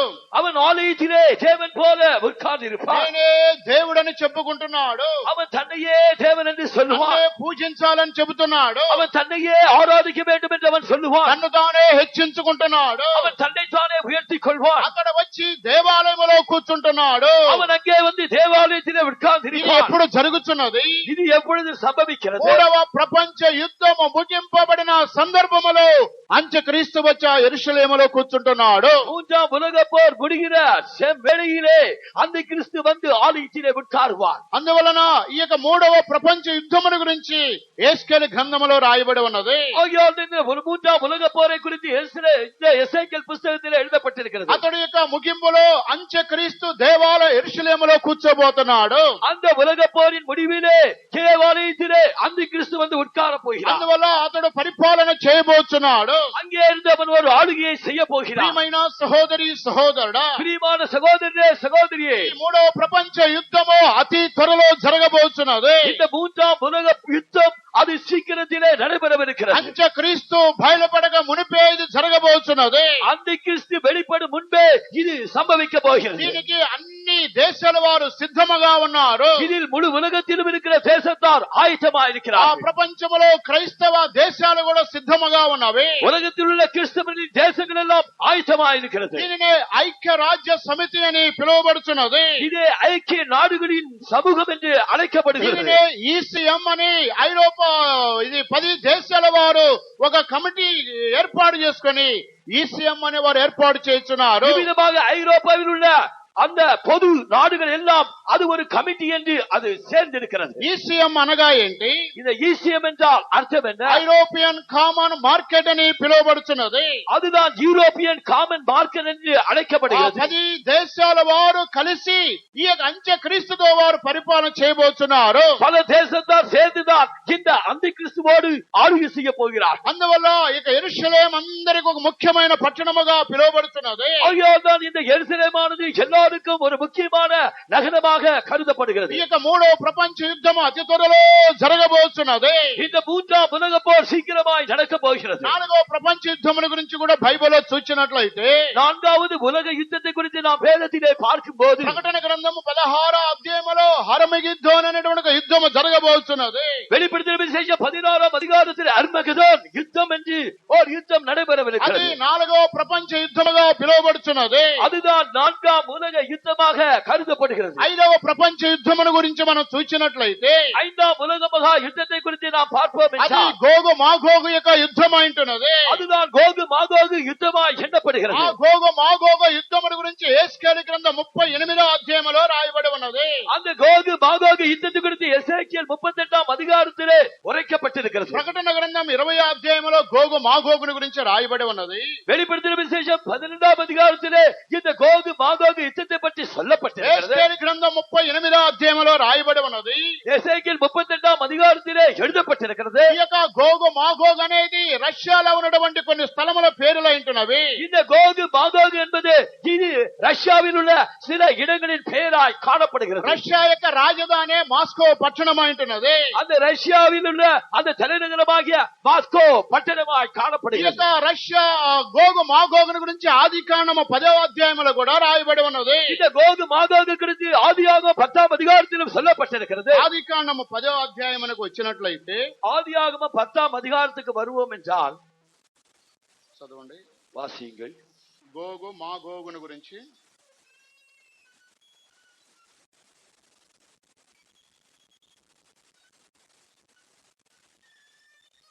రెండవ వాక్యం నుండి యాపేతు కుమారులు గోమేరు మాగోగు మాదియా యావాను తుబాలు మెషకు తీరసు అనువారు. మూడవ వాక్యం గోమేరు కుమారులు అష్కనజు రిఫతు తొగర్మా అనువారు. యావాను కుమారులు ఎలీషా తర్షీషు కిత్తిము దాదునిము అనువారు. దేవునికి స్తోత్రం కలుగును గాక. தேவனுக்கு ஸ்தோத்திரம் ఇక్కడ, உண்டாகட்டும். గోమేరు మాగోగు తూబాలు అని వారిని గురించి రాయబడి ఉన్నది. இங்கே கோபர் மாகேகு தூபால் என்பவர்களை குறித்து எழுதப்பட்டிருக்கிறது. ఈ పేర్లు ఎస్కేలు గ్రంథం 38వ అధ్యాయంలో చూడగలుగుతున్నాము. இதே பெயர்களை எசேக்கியேல் புத்தகம் 38ஆம் அதிகாரத்திலே நாம் பார்க்க கூடும். మొదటి నుంచి చదవండి. முதலாம் வசனத்திலிருந்து మరి வாசி. యెహోవా వాక్కు నాకు ప్రత్యక్షమై ఇలాగు సెలవిచ్చును, నరపుత్రుడా, మాగోగు దేశపు వాడగు గోగు అనగా రోషనుకును మెషనుకును తుబాలుకును అధిపతినైన వాని తట్టు అభిముఖుడవై అతని గూర్చి ఈ మాట ఎత్తి ప్రవచింపుము. ప్రభువుని యెహోవా సెలవిచ్చినదేమనగా, రోషనుకును మెషకునకును తుబాలుకును అధిపతియకు గోగు, నేను నీకు విరోధునై ఉన్నాను. దేవునికి స్తోత్రం కలుగును గాక. தேவனுக்கு ஸ்தோத்திரம் ఇక్కడ உண்டாகட்டும். రోషు అని రాయబడి ఉన్నది. இங்கே மோஷேக் என்று எழுதப்பட்டிருக்கிறது. ఇది రష్యా దేశాన్ని బయలుపరుచున్నది. இது ரஷ்யா தேசத்தை வெளிப்படுத்துகிறது. ప్రియమైన దేవుని యొక్క జనులారా, பிரியமான தேவனுடைய ஜனமே, ఈ విధంగా పరిశుద్ధంగా ఈ ప్రపంచంలో 5 ప్రపంచ యుద్ధములు జరగబోతున్నవి. ఈ విధமாக இந்த கோகு மாகோகு 5ஆம் உலக யுத்தம் நடைபெறவிருக்கிறது. మొదటి 2 ప్రపంచ యుద్ధాలు జరిగిపోయి ఉన్నవి. முதலாம் உலக யுத்தம் அது நடைபெற்று விட்டது. 3వ ప్రపంచ యుద్ధము సిద్ధముగా ఉన్నది. 3ஆம் உலக யுத்தமோ ஆயத்தமாக ఈ இருக்கிறது. యుద్ధం యొక్క ముగింపులో అంత్యక్రీస్తు బయలుపడబోతున్నాడు. இந்த 3ஆம் உலக யுத்தத்தின் முடிவிலே அந்திகிறிஸ்து வெளிப்பட போகிறார். అందువల్ల పడద్రోయబడని చెప్పబడిన తరువాత ఆ స్థలమును నేను అతనికి ఇవ్వబోతున్నాను. ஆகையால் நான் கவிழ்ப்பேன் என்று 3 முறை சொன்ன பின்பு அதை நான் அவனுக்கு திரும்ப தருவேன் என்று சொல்லப்பட்டது. అంత్యక్రీస్తు వచ్చి ఆ దేవాలయములో కూర్చుంటున్నాడు. இந்த அந்திகிறிஸ்து வந்து அந்த தேவாலயத்திலே உட்கார்ந்திருப்பார். అతడు పరిపాలన 7 సంవత్సరములు చేయబోతున్నాడు. அவன் தன்னுடைய ஆளுகை 7 வருடங்கள் செய்வான். దేవుడే ఆ సింహాసనం అతనికి ఇవ్వబోతున్నాడు. தேவனே அந்த சிங்காசனத்தை அவனுக்கு கொடுத்து விடுவார். ఆ తర్వాత 4వ ప్రపంచ యుద్ధం 5వ ప్రపంచ యుద్ధం జరగబోతున్నది. அதற்கு பின்னதாகத்தான் 4ஆம் உலக யுத்தமும் 5ஆம் உலக யுத்தமும் நடக்கவிருக்கிறது. 3వ ప్రపంచ యుద్ధమునకు ముందుగానే సంఘం ఎత్తబడబోతున్నది. இந்த உலக யுத்தங்களுக்கு முன்னதாக சபை எடுத்துக்கொள்ளப்படும். సంఘం ఎత్తబడిన తర్వాతే అంత్యక్రీస్తు బయలుపడబోతున్నాడు. இந்த சபை எடுத்துக்கொள்ளப்பட்ட பின்புதான் அந்திகிறிஸ்து வெளிப்படுவார். అతనిని అడ్డగించేవాడు ఎదిరించున్నాడని రాయబడి ఉన్నది. அவனை தடை செய்கிறவன் தடை செய்கிறான் என்று ఈ యొక్క எழுதப்பட்டிருக்கிறது. అడ్డగించేవాడే పరిశుద్ధాత్మ దేవుడు అంటున్నాడు. ஆம், அவனை தடை செய்கிறவன் தான் பரிசுத்தாவியானவராகிய தேவனாய் இருக்கிறார். అంత్యక్రీస్తు ఇప్పుడు సిద్ధముగా దిగి రావడానికి రెడీగా ఉన్నాడు. இப்பொழுது அந்திகிறிஸ்து அவன் வெளிப்படுவதற்கு ஆயுதமாக்கி கொண்டிருக்கிறான். కానీ పరిశుద్ధాత్మ దేవుడు అంత్యక్రీస్తుని ఎదిరిస్తున్నాడు. ஆனால் அந்த அந்திகிறிஸ்துவை பரிசுத்தாவியானவராகிய தேவன் எதிர்த்திருக்கிறார். అందువల్ల దేవుని యొక్క పరిశుద్ధులు ఎత్తబడిన తర్వాత అతడు బయలుపడబోతున్నాడు. ஆகையால் தான் தேவனுடைய பரிசுத்த சபை எடுத்துக்கொள்ளப்பட்ட பின்பு அவன் வெளிப்படுவான். అందువల్ల ప్రభువైన యేసుక్రీస్తు ఆయన శిష్యులు అడుగుతున్నారు, ఇవి ఎప్పుడు జరుగును? మీ యొక్క రాకడకి యుగ సమాప్తికి సూచనలేవి. ஆகையால் தான் இயேசுவுடைய சீஷர்கள் அவரிடத்தில் கேட்கிறார்கள், இவைகள் எப்பொழுது சம்பவிக்கும்? உம்முடைய வருகைக்கும் உலகத்தின் முடிவுக்கும் அடையாளம் என்று கேட்கிறார். అప్పుడు ప్రభు చెబుతున్నారు, యుద్ధములను గురించి యుద్ధ సమాచారముల గురించి మీరు వినబోదురు. ఇవన్నీ జరగబోతున్నవి. అయినప్పటికీ మీరు కలవరపడకుండా చూచుకొనుడి. யுத்தங்களின் செய்திகளை குறித்து கேள்விப்படுவீர்கள். ஆம், அவைகள் சம்பவிக்க போகிறது. என்றாலும் நீங்கள் அவைகளை குறித்து கலங்காதபடிக்கு எச்சரிக்கையாகுங்கள். దేశములో పలు మూలల్లో ఈ యొక్క యుద్ధములనేవి ప్రారంభించబడి ఉన్నవి. இந்த தேசத்திலே அந்த உலக போர் அது ஆயத்தமாக்கிறது. దేవుని యొక్క రాకడకి యుద్ధములో ఒక సూచనగా కనబడుచున్నవి. கர்த்தருடைய வருகைக்கு யுத்தங்கள் ஒரு அடையாளமாய் ఆ சொல்லப்பட்டிருக்கிறது. యుద్ధము, భూకంపములు, తెగుళ్ళు, జనం మీదకి జనం, రాజ్యం మీదకి రాజ్యం, ఇంకెన్నో ఉదాహరణలు ప్రభు చెప్పారు. அதற்கு பின்னதாக பஞ்சங்களை குறித்தும் கொள்ளை நோய்களை குறித்தும் ராஜ்யத்துக்கு விரோதமாக ராஜ்யம், ஜனத்துக்கு விரோதமாக ஜனம் என்று அந்த அடையாளங்களையும் அவர் குறிப்பிட்டார். అయితే ఈ యొక్క యుద్ధములు జరిగే సమయంలో అనేక మంది జనులు కలవరపడబోతున్నారు. ஆகையால் யுத்தங்களை குறித்து செய்திகளை கேள்விப்படும் போது அநேக ஜனங்கள் கலங்க ఆ போகிறார். యుద్ధములు జరగని వారు కూడా ఈ దినాలలో కలవరముతో కనబడుతున్నారు. இந்த யுத்தங்களை நடத்துவது கூட அவர்கள் கலக்கத்தோடு காணப்படுகிறார். ప్రియమైన సహోదరి సహోదరుడా, యుద్ధము అనేది మనుషుని కలవరములోనికి తీసుకుని రాబోతున్నది. பிரியமான சகோதரனே சகோதரியே, ஆம், யுத்தம் அது கலக்கத்திற்குள்ளாக நம்மை நடத்த போகிறது. అందువల్ల ప్రభు చెబుతున్నారు, యుద్ధములు తప్పనిసరిగా జరగబోతున్నవి. అయితే మీరు కలవరపడకుండా చూచుకొనుడి. ஆகையால் தான் கர்த்தராகிய இயேசு கிறிஸ்து சொன்னார், யுத்தங்கள் சம்பவிக்க போகிறது, என்றாலும் நீங்கள் கலங்காதபடிக்கு ఈ எச்சரிக்கையாகுங்கள். యుద్ధములు భూమిలో జరగబోతున్నవి, మీరు కలవరపడవద్దు. இந்த யுத்தங்கள் இந்த உலகத்திலே நடக்க போகிறது, நீங்கள் கலங்காதீர்கள். ఇంకా అనేకమైన యుద్ధములు దేశములో జరగబోతున్నవి. தேசங்களிலே யுத்தங்கள் அநேக யுத்தங்கள் நடக்க போகிறது. ఈ రోజు మనం నేర్చుకున్న ఈ యుద్ధములన్నీ కూడా అక్షరానుసారమైన యుద్ధములు ఉంటున్నవి. இந்நாளிலே நாம் கற்றுக்கொண்ட யுத்தங்கள் எல்லாம் எழுத்தின்படி உள்ள யுத்தங்களாய் ఇవి காணப்படுகிறது. ప్రపంచములో భూమిలో జరగబోయే యుద్ధములు ఉంటున్నవి. இவைகள் இந்த உலகத்திலே பூமியிலே சம்பவிக்க போகிற யுத்தங்களாய் ఈ காணப்படுகிறது. యొక్క యుద్ధముల ద్వారా అనేకమైన నష్టములు జరగబోతున్నవి. இந்த யுத்தங்களில் கூட அநேக விதமான சேதங்கள் உண்டாக போகிறது. అందువల్ల ఇశ్రాయేలీయుల చరిత్రలో అనేకమైన యుద్ధములు జరిగినవి. இஸ்ரவேல் ஜனங்களுடைய ஜீவியத்திலே அநேக விதமான யுத்தங்கள் நடந்தன. ప్రవక్తల కాలములో అనేకమైన యుద్ధాలు జరిగినవి. தீர்க்கதரிசியின் காலத்திலும் அநேக விதமான யுத்தங்கள் நடந்தன. రాజుల కాలములో అనేకమైన యుద్ధములు జరిగినవి. ராஜாக்களின் காலத்திலும் அநேக விதமான யுத்தங்கள் நடந்தன. న్యాయాధిపతుల కాలములో అనేక యుద్ధాలు జరిగినవి. நியாயாதிபதியின் காலங்களிலும் அநேக விதமான யுத்தங்கள் పాత நடந்தன. నిబంధనలో అనేక యుద్ధములు జరిగి ఉన్నవి. பழைய ஏற்பாட்டிலே அநேக யுத்தங்கள் நடந்தன. ఆ యుద్ధములు చివరి దినాలలో కూడా జరగబోతున్నవి. அதே யுத்தங்கள் இந்த நாட்களில் கூட நடைபெற போகிறது. ప్రభు రాకడికి ముందు ఇంకా అనేకమైన యుద్ధములు ప్రపంచంలో జరగబోతున్నవి.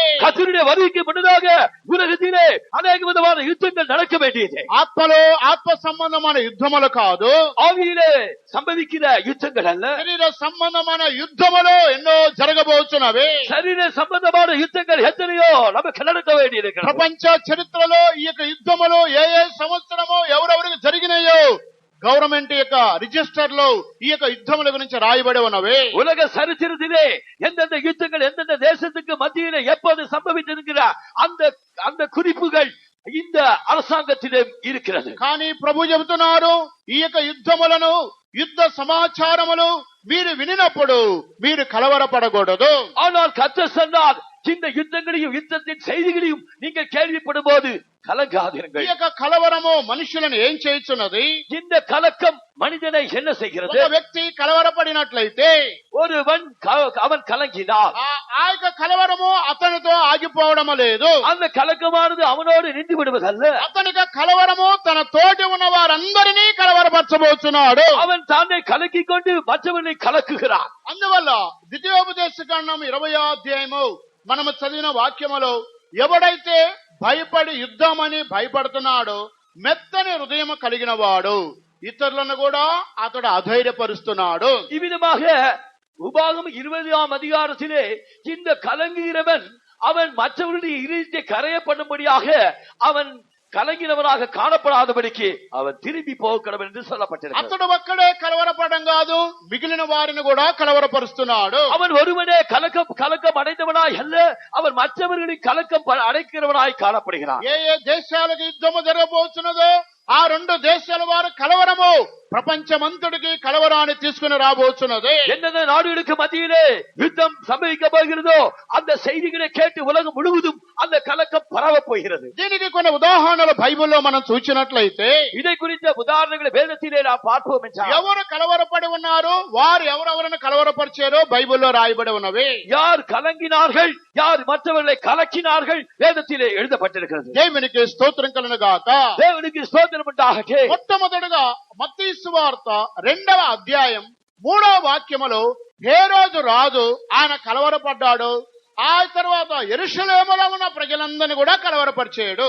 இந்த ஏரோது ராஜா மத்தேயு சுவிசேஷம் 2ஆம் அதிகாரம் 3ஆம் வசனத்திலே அவன் கலங்கினான். அவனோடு கூட எருசலேம் நகரத்தார் முழுவதையும் கூட அவன் கலக்கினான்.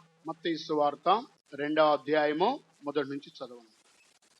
రాజైన హేరోదు దినముల యందు యూదయా దేశపు బెత్లెహేములో యేసు పుట్టిన పిమ్మట ఇదిగో తూర్పు దేశపు జ్ఞానులు యెరూషలేమునకు వచ్చి, యూదుల రాజుగా పుట్టిన వాడెక్కడనున్నాడు? తూర్పు దిక్కున మేము ఆయన నక్షత్రము చూచి ఆయన పూజింపవచ్చితమని చెప్పిరి. హేరోదు రాజు ఈ సంగతి విన్నప్పుడు అతడును అతడితో కూడా యెరూషలేము వారందరూ కలవరపడిరి. దేవునికి స్తోత్రం కలుగును గాక. தேவனுக்கு ஸ்தோத்திரம் ఈ உண்டாகட்டும். సంగతి వినినప్పుడు అతనును అతనితో కూడా యెరూషలేములో ఉన్న వారందరూ కలవరపడిరి. அதை கேட்ட பொழுது அவனும் அவனோட கூட எருசலேம் நகரத்தார் யாவரும் கலங்கினார்கள். ఆ దినాలలో హేరోదు రాజు ఆయన ఒక రాజుగా ఆ యొక్క యెరూషలేములో పిలువబడుతున్నాడు. அந்நாளிலே హేరోదు రాజావా యెరూషలేములో అడగపడ్డాడు. ఆయన నేనే రాజుగా ఉంటే ఇంకొక రాజు ఎవరు పుట్టారని హేరోదు రాజు కలవరపడ్డాడు. நான் எருசலேமிலே ராஜாவா இருக்கும்போது இன்னொரு ராஜாவாக யார் பிறந்திருக்கிறார் என்று அவன் கலங்கினான். తూర్పు దేశపు జ్ఞానులు వారి జ్ఞానాన్ని వెలుగుచున్నారు. இங்கே கிழக்கு தேசத்து ஞானிகள் ஞானத்தை தேடுகிறார்கள். యూదులైతే సూచక క్రియలను వారు అడుగుచున్నారు. ஆனால் யூதர்களானால் அவர்கள் அடையாளத்தை தேடுகிறார்கள். జ్ఞానులు గ్రీసు దేశస్తులైతే జ్ఞానాన్ని అడుగుచున్నారు. கிரேக்க தேசத்தார் அவர்கள் ஞானத்தை தேடுகிறார்கள். అప్పుడు ఈ తూర్పు దేశపు జ్ఞానులు హేరోదు రాజుకు ఎద్దుకు వచ్చి వారు అడుగుచున్నారు. இந்த கிழக்கு தேசத்து ஞானிகள் ஹேரோது ராஜாவிடம் வந்து கேட்கிறார்கள். యూదుల రాజుగా పుట్టిన వాడు ఎక్కడ ఉన్నాడు? யூதருக்கு ராஜாவாக பிறந்திருக்கிறார் எங்கே? మేము తూర్పు దిక్కున నక్షత్రము చూచి బయలుదేరాము. கிழக்கிலே அவருடைய நட்சத்திரத்தை கண்டு நாங்கள் புறப்பட்டு మేము வந்தோம். ఆయనను పూజించడానికి వచ్చి ఉన్నాము. இதோ நாங்கள் அவரை கண்டு பணிந்து கொள்ள வந்தோம். ఆ యూదుల రాజు ఎక్కడ ఉన్నాడని వారు హేరోదు రాజును అడుగుతున్నారు. யூதருக்கு ராஜாவாக பிறந்திருக்கிறவர் எங்கே என்று ஹேரோது ராஜாவிடம் హేరోదు கேட்டார். రాజుకి కలవరము బయలుదేరింది. இப்பொழுது ஹேரோது ராஜாவுக்கு கலக்கம் உண்டாய். నేనే రాజును కదా, நானே ராஜா அல்லவா? ఇంకొక రాజు ఎక్కడ పుట్టాడు? இப்பொழுது இன்னொரு ராஜா எங்கே பிறந்தார்? నేను రాజు ఉండగానే మరొక రాజు పుట్టడం ఆయనకు హృదయం కలవరపడినది. நான் ராஜாவாக இருக்கும்போது இன்னொரு ராஜா பிறப்பது அவருடைய இருதயத்தை கலக்கிற்று. అతని కలవరము అతనితో ఆగిపోలేదు. அவருடைய கலக்கம் அவனோடு நின்று விடவில்லை. అతడు యెరూషలేము అంతటిని కలవరపరిచాడు. அவர் எருசலேம் நகரம் முழுவதையும் அவர் கலக்கினார். ఇదే యేసుక్రీస్తు తెలియపరిచి ఉన్నారు. அதே இயேசு கிறிஸ்துவை அறிவித்தார். మీరు యుద్ధములను గురించి వినినప్పుడు మీరు కలవరపడకూడదు. ஆகையால் நீங்கள் யுத்தங்களை குறித்து கேள்விப்படும்போது நீங்கள் கலங்க வேண்டும். ఇవన్నీ నా రాకడకు ముందు ప్రపంచములో యుద్ధములు జరగబోతున్నవి. இதையெல்லாம் என்னுடைய வருகைக்கு முன்னதாக உலகத்திலே சம்பவிக்க வேண்டும். కానీ మీరు కలవరపడకుండా చూసుకొనుడే. என்றாலும் நீங்கள் கலங்காதபடிக்கு எச்சரிக்கையா இருங்கள். అనేకమైన యుద్ధ సమాచారాలు వినినప్పుడు మీరు కలవరపడవద్దు. அநேக விதமான யுத்த செய்திகளை நீங்கள் கேட்கும் போது நீங்கள் கலங்க வேண்டாம். ఎవరు కలవరపడినా సరే మీరు కలవరపడవద్దు. யார் கலங்கினாலும் சரி நீங்கள் கலங்க வேண்டாம். కనుక ఇది యేసుక్రీస్తు మొదటి శతాబ్దంలోనే పలికి ఉన్నాడు. ஆகையால் இதை கர்த்தராகிய இயேசு கிறிஸ்து முதலாம் நூற்றாண்டிலேயே அறிவித்தார். టీవీల ద్వారా, రేడియోల ద్వారా, వార్తా పత్రికల ద్వారా ఆ దేశమునకు మరొక దేశానికి యుద్ధములు జరుగుతున్నవని వినినప్పుడు ఎవరు కలవరపడకూడదు. டிவி மூலமாக, வானொலியின் மூலமாக, செய்தித்தாளின் மூலமாக இந்த தேசத்துக்கு விரோதமாக அந்த தேசத்துக்கு யுத்தம் நடக்கிறது என்று நீங்கள் கேள்விப்படும் போது கலங்க வேண்டாம். ప్రపంచములో ఏ దేశాలలో యుద్ధము జరిగినా మనము కలవరపడకూడదు. உலகத்தின் மூலையிலே எங்கே நடைபெற்றாலும் யுத்தங்கள் நடந்தாலும் நீங்கள் கலங்கக்கூடாது. ఆ యుద్ధములు జరుగుతున్నవని యేసుక్రీస్తు తెలియపరిచి ఉన్నారు. அவ்விதமாக யுத்தங்கள் நடக்கும் என்று கர்த்தராகிய இயேசு அறிவித்தார். కలవరపడకూడదని కూడా యేసు తెలియపరుస్తున్నారు. கலங்க வேண்டாம் என்று கர்த்தராகிய இயேசு அறிவித்தார். హేరోదు రాజు కలవరపడి ఉన్నాడు. ஹேரோது ராஜா கலங்கி ఆ இருக்கிறார். మిగిలిన వారిని యెరూషలేము అందరినీ కలవరపరిచాడు. அவனோடு கூட மற்றவர்களையும் எருசலேம் நகரத்தாரை ఈ கலங்கப்பட்டார். దినాలలో యుద్ధముల వలన ప్రపంచమంతా కూడా కలవరం చెందుతున్నది. இதோ யுத்தங்களின் மூலமாக உலகம் முழுவதும் கலங்கி இருக்கிறது. కానీ దేవుని బిడ్డలు కలవరపడకూడదు. அதோ தேவனுடைய பிள்ளைகள் கலங்க வேண்டாம். ఈ హృదయములను కలవరపడనీకుడని యేసు పలికి ఉన్నాడు. உங்களுடைய இதயம் கலங்காது இருப்பதாக என்று கர்த்தராகிய இயேசு சொன்னார். దేవుని యందు మీరు విశ్వాసం ఉంచున్నారు కనుక నా యందులో విశ్వాసం ఉంచండి. தேவனிடத்தில் விசுவாசமாயிருங்கள், என்னிடத்திலும் దేవుని விசுவாசமாயிருங்கள். యొక్క వాక్యమును నమ్మిన వారు వారు కలవరపడరు. இதோ தேவனுடைய வசனத்தை விசுவாசிக்கிறவன் அவன் கலங்க மாட்டான். దేవుని ఆత్మలో జీవించేవారు కలవరపడరు. இதோ ஆவியிலே ஜீவிக்கிறவன் கலங்க மாட்டான். దేవుని నమ్మిన వారు కలవరపడరు. இதோ தேவனை விசுவாசிக்கிறவன் பதறான். ఆయన రాకడలో కొనిపోబడే వారికి కలవరం ఉండదు. அவருடைய வருகையிலே கொண்டு போகப்படுவர்களுக்கு கலக்கம் இருக்காது. ఈ వ్యక్తి మాత్రమే కాదు, మరొక వ్యక్తి కూడా కలవరపడి ఉన్నాడు. இவன் மாத்திரமல்ல, இன்னொருவனும் கலங்கினான். ఆయన ఎవరంటే నెబుకద్నెజరు రాజు అయింటున్నాడు. அவன் யார் என்றால் நேபுகாத்நேச்சார் என்கிற ராஜா. దానియేలు గ్రంథం 2వ అధ్యాయమునకు మీరు వచ్చినట్లయితే தானியேல் புஸ்தகம் 2ஆம் அதிகாரத்துக்கு நீங்கள் வருவீர்கள் என்றால் మొదటి నుంచి చదవండి. முதலிலிருந்து வாசிங்க. నెబుకద్నెజరు తన ఏలుబడి యందు 2వ సంవత్సరమున కలలు కనెను. అందును గురించి ఆయన మనసు కలతపడగా ఆయనకు నిద్ర పట్టకుండెను. కాగా రాజు తాను కనిన కలలను తనకు తెలియచెప్పుటకై శకునగాండును, గాండి విద్య గలవారిని, మాంత్రికులను, కల్దీయులను పిలువనప్పటిని ఆజ్ఞ ఇయ్యగా వారు వచ్చి రాజు సముఖమున నిలిచిరి. రాజు వారితో, నేనొక కలల కంటిని, ఆ కలభావము తెలుసుకున్నవలనని నేను మనోవ్యాకులముంది ఉన్నాననగా కల్దీయులు సిరియా భాషతో ఇట్లనిరి, రాజు చిరకాలము జీవించును గాక, తమరి దాసులకు కల సెలవీయుడి మేము దాని భావమును తెలియచేసేదము. రాజు నేను దాన్ని మరచిపోతిని గాని కలను దాని భావమును మీరు తెలియచేయని యెడల మీరు తుత్తునీలుగా చేయబడుదురు, మీ ఇండ్లు పెంట కుప్పగా చేయబడును. దేవునికి స్తోత్రం కలుగును గాక. దేవునికి స్తోత్రం ఉండాలి. ఇక్కడ నెబుకద్నెజరు బబులోనిక దేశమును పరిపాలించే దినాలలో ఆయన కూడా దేవుడు కొన్ని కలలు ఇచ్చాడు. இங்கே நேபுகாத்நேசர் ராஜா அவன் பாபிலோன் தேசத்தை அவன் ஆளுகை செய்கிற நேரத்திலே தேவன் அவனுக்கு சில கனவுகளை கொண்டார். ఆ కళ ఆయన చూచిన వెంటనే కలవరపడి ఉన్నాడు. அந்த சொப்பனங்களை அவன் கண்டவுடன் கலங்கினான். ఇక ఆయనకి నిద్ర పట్టలేదు. இனிமேல் அவனுக்கு தூக்கம் வரவில்லை. ఎంత ప్రయాసపడినా నిద్ర పట్టలేదు. அவன் எவ்வளவு பிரயாசப்பட்ட போதிலும் அவனுக்கு தூக்கம் வரவில்லை. హృదయములో కలవరము, భయము, ఆందోళన పెరిగిపోతున్నది. இதோ அவனுக்குள்ளே அந்த கலக்கமும் அந்த பயமும் அவனுக்குள்ளே நிறைவாயிற்று. ఆ కలవరము అతనితో ఆగిపోలేదు. அந்த கலக்கமானது அவனோடு கூட நின்று விடவில்லை. బబులోను దేశమంతా కూడా కలవరపరిచి ఉన్నాడు. அவன் பாபிலோன் தேசத்தை முழுவதும் கலக்கினான். బబులోను దేశంలో ఉన్న జ్ఞానులను, జ్యోతిష్కులను అందరినీ పిలిచాడు. இந்த பாபிலோன் தேசத்தில் இருக்கிற சாஸ்திரிகளையும் ஜோசியரையும் அவன் அழைத்தான். నేను ఒక కల కన్నాను, ఆ కల భావమును మీరు చెప్పాలి. நான் ஒரு சொப்பனம் கண்டேன், அந்த சொப்பனத்திற்கு அர்த்தத்தை நீங்கள் சொல்ல வேண்டும். దాని ద్వారా నా హృదయములో సమాధానము లేదు. அந்த சொப்பனத்தின் மூலமாக என்னுடைய இதயத்திலே சமாதானம் இல்லை. నాకు నిద్ర పట్టలేదు.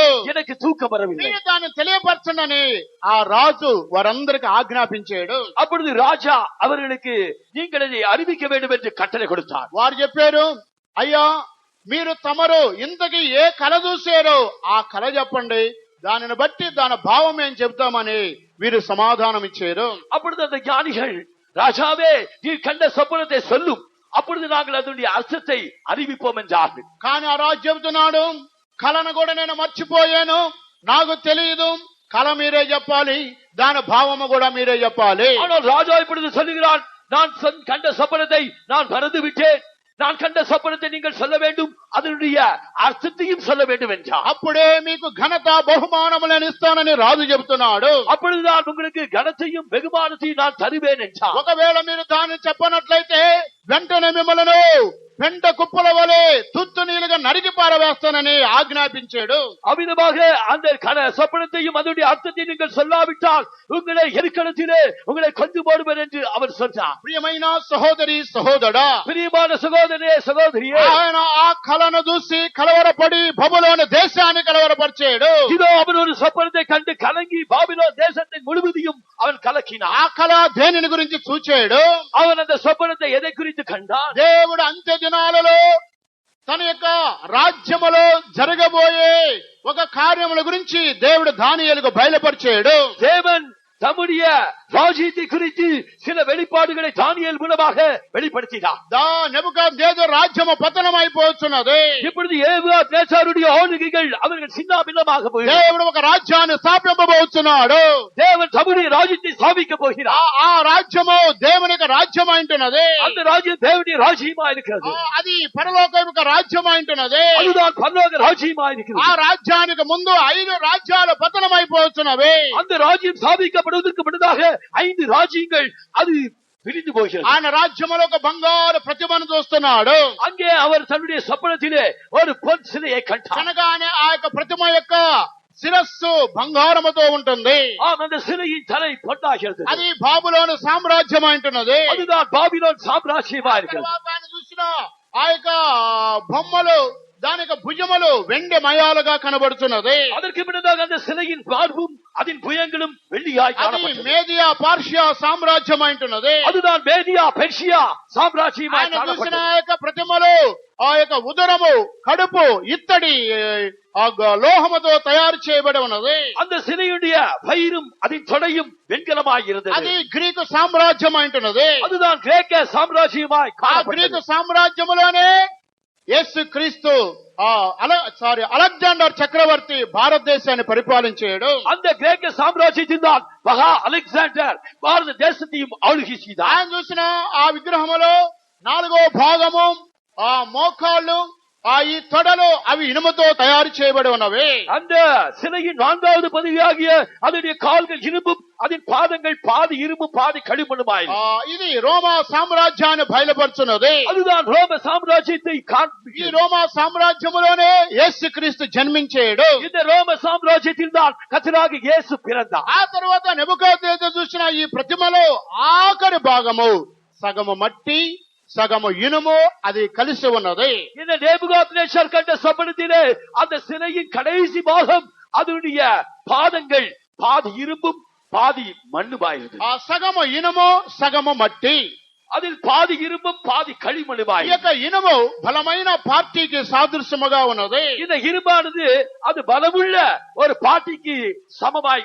ఈ మట్టి బలహీనమైన పార్టీ, அந்த களிமண்ணானது மிகவும் பலகீனமான கட்சி. ఇనుము మట్టి కలిసి ఉన్నది ప్రజాస్వామ్య పరిపాలన. ஆகையால்தான் இந்த இரும்பும் களிமண்ணும் சேர்ந்ததுதான் இந்த குடியரசு. అందువల్ల ఈ ప్రజాస్వామ్య పరిపాలనలో ఒక పార్టీ బలంగా ఉంటుంది, ఒక పార్టీ బలహీనముగా ఉంటుంది. ஆகையால் இந்த ஜனநாயக ஆட்சியிலே சில கட்சிகள் அது பலமுள்ளதா இருக்கிறது, சில கட்சிகள் பலகீனமா இருக்கிறது. ఆ తర్వాత చేతి సహాయము లేని ఒక రాయి వచ్చి ఆ ప్రతిమ మీద పడి ఆ ప్రతిమంతా కూడా పగిలిపోతున్నది. அதற்கு முன்னதாக கையினால் பெயர்க்கப்படாத ஒரு கல் உருண்டு வந்து அது இந்த சிலையின் மேல் மோதிச்சு. ఆ రాయే ప్రభువైన యేసుక్రీస్తు. அந்த கல் தான் கர்த்தராகிய இயேசு கிறிஸ்து. ఆయన ఒక రాజ్యాన్ని స్థాపింపబోతున్నాడు. அவர் தமது ராஜ்யத்தை ஸ்தாபிக்க போகிறார். ఈ పరలోక రాజ్యానికి సాదృశ్యముగా ఉన్నది. அது பரலோக ராஜ்யத்துக்கு அடையாளமாயிருக்கிறது. ఈ కలను దేవుడు నెబుకద్నెజరుకి చూపించాడు. இந்த சொப்பனத்தை தேவன் நேபுகாத்நேச்சாருக்கு காண்பித்தார். ఆయన కళ మర్చిపోయాడు. அவன் கண்டான் மறந்து விட்டான். ఆయన కళ భావము తెలియలేదు. அவனுக்கு அதனுடைய அர்த்தமும் தெரியவில்லை. కలవరపడ్డాడు. அவன் கலங்கினான். ఆ తర్వాత ఏమి సంభవించడం అని తెలియని వాడుగా ఉన్నాడు. அதற்கு முன்னதாக என்ன சம்பவிக்கும் என்று அறியாதவனாயிருந்தான். ప్రియమైన సహోదరి సహోదరా, பிரியமான சகோதரனே சகோதரி, బాబులోను దేశము అంతా కలవరము చెందినది. இப்பொழுது பாபிலோன் தேசம் முழுவதும் கலங்கிச்சு. ఏ రోజు రాజు యెరూషలేము అంతటిని కలవరపరిచాడు. ஏரோது ராஜாவோ எருசலேம் நகரத்தை முழுவதும் கலக்கினார். నెబుకద్నెజరు బబులోను దేశాన్ని కలవరపరిచాడు. ஆனால் நேபுகாத்நேச்சார் ராஜாவோ பாபிலோன் தேசத்தை முழுவதும் கலக்கினார். అందువల్ల ఒక సహోదరుడు సహోదరి కలవరముతో ఉన్నట్లయితే அவ்விதமாக கலக்கத்தோடு இருக்கிற சகோதரனே சகோதரி, వారు ఇతరులను కూడా కలవరపరుస్తున్నారు. அவ்விதமாக அவர்கள் மற்றவர்கள் கலக்குகிறார்கள். అందువల్ల దేవుని రాకడకు ముందు భూమి మీద యుద్ధములు జరగబోతున్నవి. ஆகையால் கர்த்தருடைய வருகைக்கு முன்னதாக பூமியில யுத்தங்கள் ఆ சம்பவிக்கும். యుద్ధములు జరిగే సమయంలో మీరు కలవరపడవద్దని యేసు ముందుగానే తెలియపరిచారు. அவ்விதமாக யுத்தங்கள் நடைபெறுகிற நேரத்திலே நீங்கள் கலங்க வேண்டாம் என்று இயேசு அறிவித்தார். దేవునికి స్తోత్రం కలుగును గాక. கர்த்தருக்கு ஸ்தோத்திரம் உண்டாகும். బైబిల్లో మరొక గ్రూపు వారు కలవరపడిన వారు ఉన్నారు. இன்னொரு கூட்டத்தார் அவர்கள் கலங்கினவர்களாய் காணப்படுகிறார். మొట్టమొదటిగా హేరోదు రాజు, முதலாவதாக ஏரோது ராஜா, రెండవదిగా నెబుకద్నెజరు రాజు, இரண்டாவதாக நேபுகாத்நேச்சார் ராஜா, మూడవదిగా మోషే 12 మంది వేగుల వారిని కానాను దేశము సూచిరండి. ఆ దేశం ఎలాగుంది, అక్కడ వాతావరణం ఎలాగుంది, అక్కడ ప్రజలు ఎలాగున్నారు, అక్కడ నీళ్లు ఎలాగున్నాయి, అక్కడ ఉన్నటువంటి ఫలములు ఎలాగున్నాయి, మీరు చూచి రండని మోషే 12 మంది వేగుల వారిని పంపించాడు. மோசே 12 வேவுகாரர்களை கானான் தேசத்தை போய் சுற்றி பார்த்து அங்குள்ள ஜனங்கள் எப்படிப்பட்டவர்களா இருக்கிறார்கள், அந்த தேசம் எப்படிப்பட்டது, அதில் உள்ள விளைச்சல் எப்படிப்பட்டது, அதனுடைய கனி எப்படிப்பட்டது என்று அறிந்து வரும்படியாக 12 வேவுகாரர்களை அவன் மோசே கானான் தேசத்துக்குள் அனுப்பினான். వారిలో 12 మంది వెళ్లి తిరిగి వచ్చారు. వచ్చిన తర్వాత వారిలో 10 మంది మోషేకి ఇశ్రాయేలుల సర్వ సమాజాన్ని కలవరపరిచారు. 10 మంది చెడ్డ సమాచారం తీసుకుని వచ్చారు. இந்த 12 பேரிலே 10 பேர் துர்செய்தியை பரப்பினார்கள்.